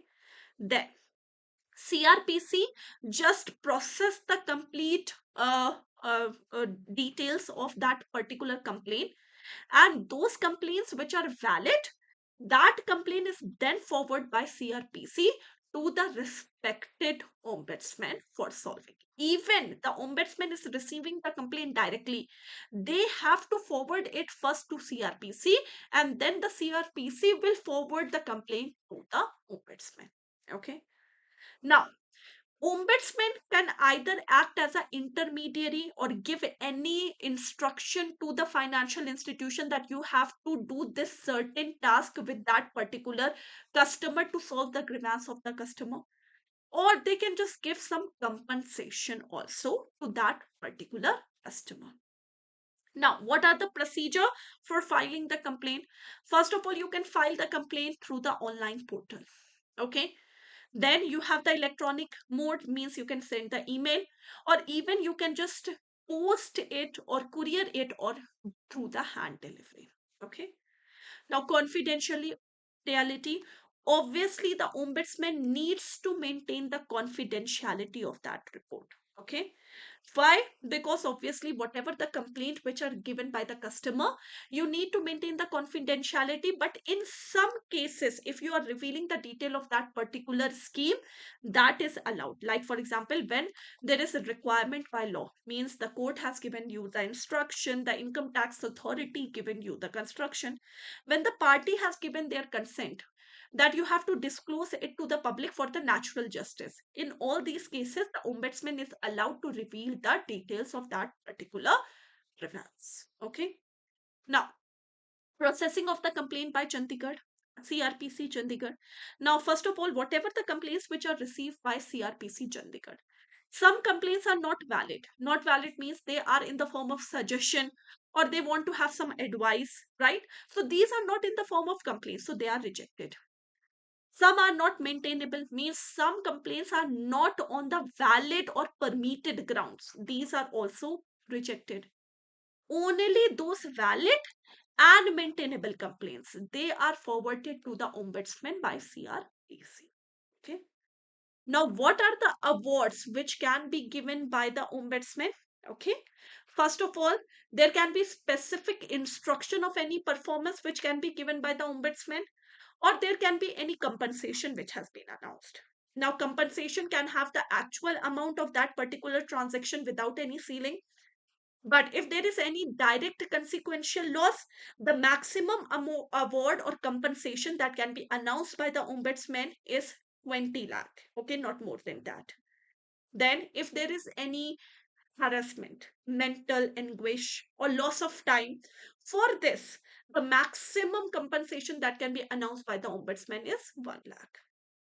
Now, whatever the announcement of the award is made by the ombudsman, there is a copy. First copy is sent to the complainant and another one to the entity. and they need to accept the award within 30 days of receiving that award copy. And if, as a complainant, you haven't accepted that award within 30 days, then the award will lapse and you will not get anything. Then there is an appellate authority. In case you are not satisfied with the compensation which are announced by the ombudsman, as a complainant, you can just file a complaint against the ombudsman in front of the appellate authority. Then appellate authority look out into the matter, have the additional period of 30 days to give you the final judgment. Okay, so this is the award by the ombudsman. Last, there are some complaints which are rejected by the ombudsman by himself or herself. First of all, if the ombudsman thinks that there is no deficiency in the service, if the compensation is beyond their consequential limit, like for example, beyond 20 lakh and 1 lakh, if that complaint is without any reasonable diligence, without any cause, okay, then the ombudsman has the power to reject the complaint by herself or himself. Okay, so this is the chapter, the most important part of this chapter. Any doubt till here? Everyone, if you have any doubt, please feel free to ask your doubt. If no doubt, just please give me a thumbs up. Everyone.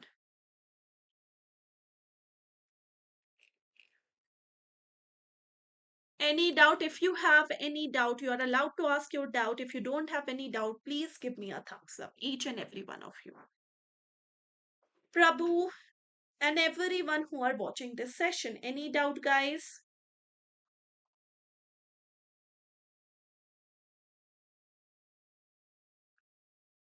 Just quickly give me a thumbs up. If you have doubt, ask. No doubt, give me a thumbs up.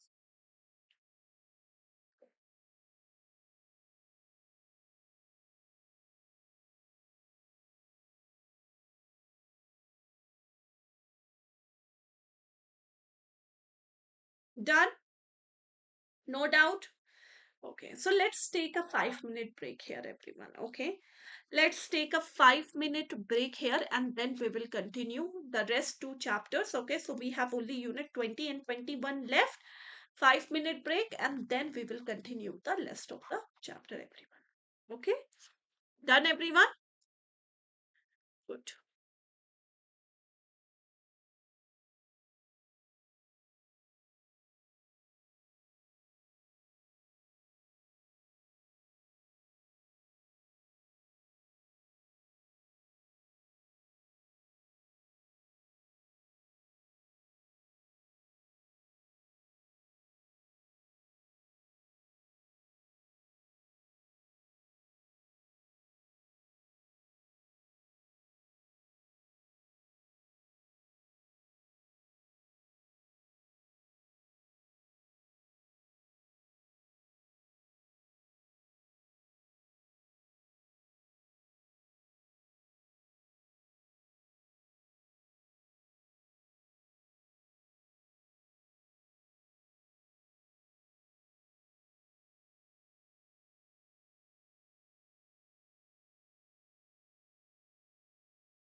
Okay, so now I'm audible and visible to everyone.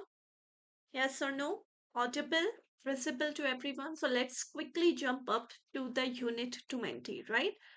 So, unit 20, Consumer Protection Act 2019, right?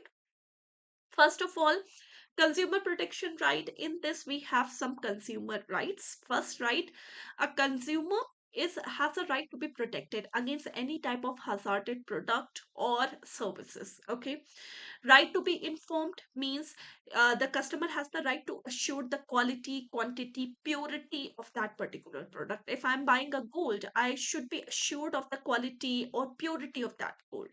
Right to be assured, it means that you have the right to just compare the prices of the product which are available in the market, and you can just have the market price at the you can have the goods as at the best competitive price. The right to be heard. Okay, if you have any complaint, you have different platform where you can just file a complaint against that particular seller. The right to seek addressal, it means that you have the right to be protected against any type of unfair trade practices, etc. Right? So this is all your rights. These are all your rights. Okay. Now, there are different platform under the Consumer Protection Act 2019 for handling the dispute of the consumer. Consumer Protection Council, most important CCPA, Consumer Dispute Readdressal Commission, and Consumer Mediation Cell. First of all, CCPA, most important, okay? It is also called as central authority, and it is a regulatory body, like we have the RAI and FSI. It is like a regulatory body for protecting and enforcing the right of the customer. The headquarter is in New Delhi. These are some of the functions of the CCPA that they help to prevent the violation of the customer right, to prevent any unfair trade practice, to ensure that there should be no misleading advertisements, right? These are the some of the functions of CCPA. Now, CCPA has the power to conduct the inquiry. If they have any doubt in any good, they have the power to conduct the inquiry. They have the power to recall the goods also. They can just instruct the seller that you have to just stop selling that particular product. They can just order to discontinue any false advertisement. They have the power to search and seize also. Right, and if you are a person who is not following the instruction of CCPA, you can sent into the jail for a period of 6 months, or there can be fine which can be as maximum as 20 lakh. Okay, and if you are a manufacturer who are providing any misleading advertisement, then again you can be punishable with a jail of up to 2 years or a fine up to rupees 10 lakh. And for any other consequence, you can send into the jail up to the period of 5 years with a penalty of as high as rupees 50 lakh. Okay, now, Consumer Dispute Readdressal Commission important. So, if you have a complaint where the value of goods and services doesn't exceed 50 lakhs, then you have the case, or you can just file an application in front of the District Consumer Dispute Readdressal Commission. Now, in this, there is a president, not less than two and not more than the prescribed member, and at least one member or president must be a woman. Now, if you have a case which is exceeding 50 lakh but doesn't exceed 2 crore, the value of goods and services, then you can file an application in front of the State Consumer Dispute Readdressal Commission. Again, in this, there should be one president, not less than four and not more than the prescribed member. Again, one member or the president must be a woman. Okay. Now, if you have the case over and above 2 crore, then you can go to the National Consumer Dispute Readdressal Commission. Now, whoever the president or the member, they can hold the office up to the period of 4 years or up to the age of 65 years, whichever is earlier. Okay, and they are again eligible for the reappointment. Reappointment term can be again 4 years, subject to the maximum age limit of 65 years. Okay, now complaint handling procedure. So every complaint, it should be accompanied by the fee. But if the value of the goods and services is less than rupees 5 lakh, then no fee is charged in this particular CPA 2009. Okay. Now, next thing is appeal. If you are not satisfied with the order of the district or the state commission, then you have the time period. First of all, you go to the district. You are not satisfied with the decision of district. You have within 45 days complain against the order of district in front of the state commission. Now, if you are not satisfied with the state commission, you have again 30 days. You can file an appeal against the state commission in front of the national commission within 30 days. Now, if you are not satisfied in the National Commission, you can even file an application against the National Commission in front of the Supreme Court within 30 days. Now, decision of the Supreme Court is final. And if no appeal is made against district, state, or national commission, then that particular order is considered as the final order. Okay. Now, there is a mediation process in the CPA also. So, if the mediator panel is concerned, first of all, who is eligible to sit in the mediator panel of CPA? You can be a retired judge of a Supreme Court, retired judge of a High Court, retired member of the Consumer Commission, retired judicial officer, not less than experience of 10 years, advocate minimum experience 10 years. If you are in the mediation or conciliation, you should have an experience of at least 5 years. Or if you are expert or any other professional, you have a experience of at least 15 years, right? So this is the Consumer Protection Act 2019. Now, Unit 21, which is the last chapter of the module A, the right of information. Okay, so right of information in this, first of all, there is an obligation on the public authority that they have to maintain the records of all the information, because if the consumer is asking you something, obviously you should have the record. If you haven't have any record, then what should you give? You should give to the customer. So you should have to maintain the records. Okay, then you should disclose all the relevant fact behind formulating the important policies. Okay, then you should give the reasons, okay, why you have made such policy. And sometime as an authority, as a public institution, you should provide the information to the public on a self basis. Suo motu basis means without asking, self basis. Okay, then whatever the information you are providing to the public, it should be widely disseminated. It means that it should be widely spread to the public. You can just publish it in the newspaper or radio. Okay, and it should be easily accessible with a reasonable fee. Okay, now some information which are exempted from the disclosure, like if it harms India's sovereignty, if it is against the law, okay, if it's some cabinet paper, if the disclosure could harm anyone's life, it is of the confidence received from the foreign government, right? These are some information which are exempted from the disclosure. Okay, now appeal. So if that public authority is not responding, okay, so you can file an appeal against that public senior officer in front of the Central Public Information Officer, CPIO. If you are not satisfied with the decision, means that public officer or senior officer haven't given you the complete information, you are not satisfied, you have 30 days. File an application against that senior officer in front of CPIO. Okay, now if you are not satisfied with the CPIO, you can just file an application in front of State or Central Information Commission within 90 days. Now, Central Information Commission, whatever the decision that Central Information Commission is taking, that is binding on all parties. You cannot file an application against that. Okay. Now, Central Information Commission, this includes Chief Information Commission and other information commissioners which cannot exceed 10. Now, they are appointed by the president on the recommendation of a committee which include prime minister, chairperson, leader of the opposition, and a union cabinet minister. They all can hold office for a period of 3 years till the age of 65 years, whichever is earlier, and they are not eligible for the reappointment. And the headquarter of Central Information Commission is in Delhi. Now, State Information Commission, they have the State Chief Information Commissioner and other information commissioner doesn't exceeding 10. They are appointed by the governor and on the recommendation of a committee which include chief minister, leader of opposition in legislative assembly, and a cabinet minister. They can hold office again for a period of 3 years or till the age of 65 years, whichever is earlier. not eligible for the reappointment. And if we talk about the penalties is Central Information Commissioner, they can impose a penalty of rupees 250 each day till the information is being furnished, okay, with the maximum penalty of 25,000.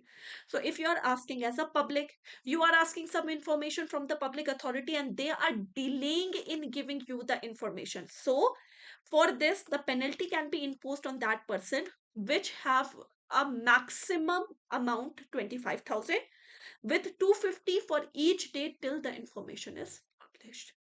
So this is the complete penalties, everyone. Clear? So this is the whole module A.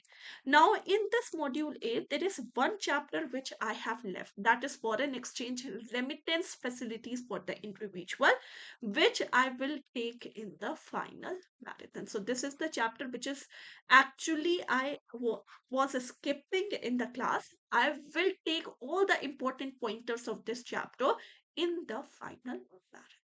Clear? So this is the complete module A. Now, if you have any doubt related to the complete module A, if you want to tell anything, kindly ask everyone.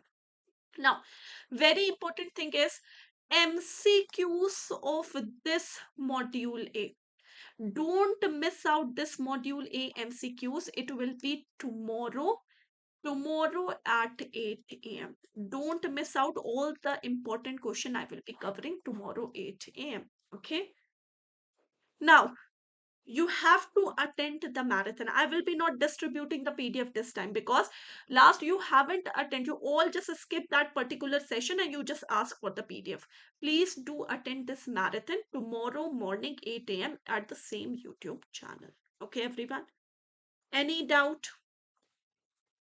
Any doubt, you guys, everyone? Just kindly comment. If you have any doubt, please ask. No doubt, give me a thumbs up, each and everyone. So we have completed module A. Tomorrow, from tomorrow onwards, the classes will be paid. Only the paid users can access this capsule batch.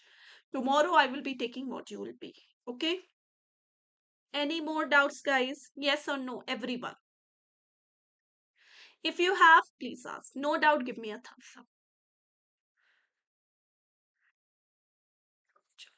Thank you so much. Thank you, everyone. So this how we have completed the whole module A. Thank you so much for joining the session.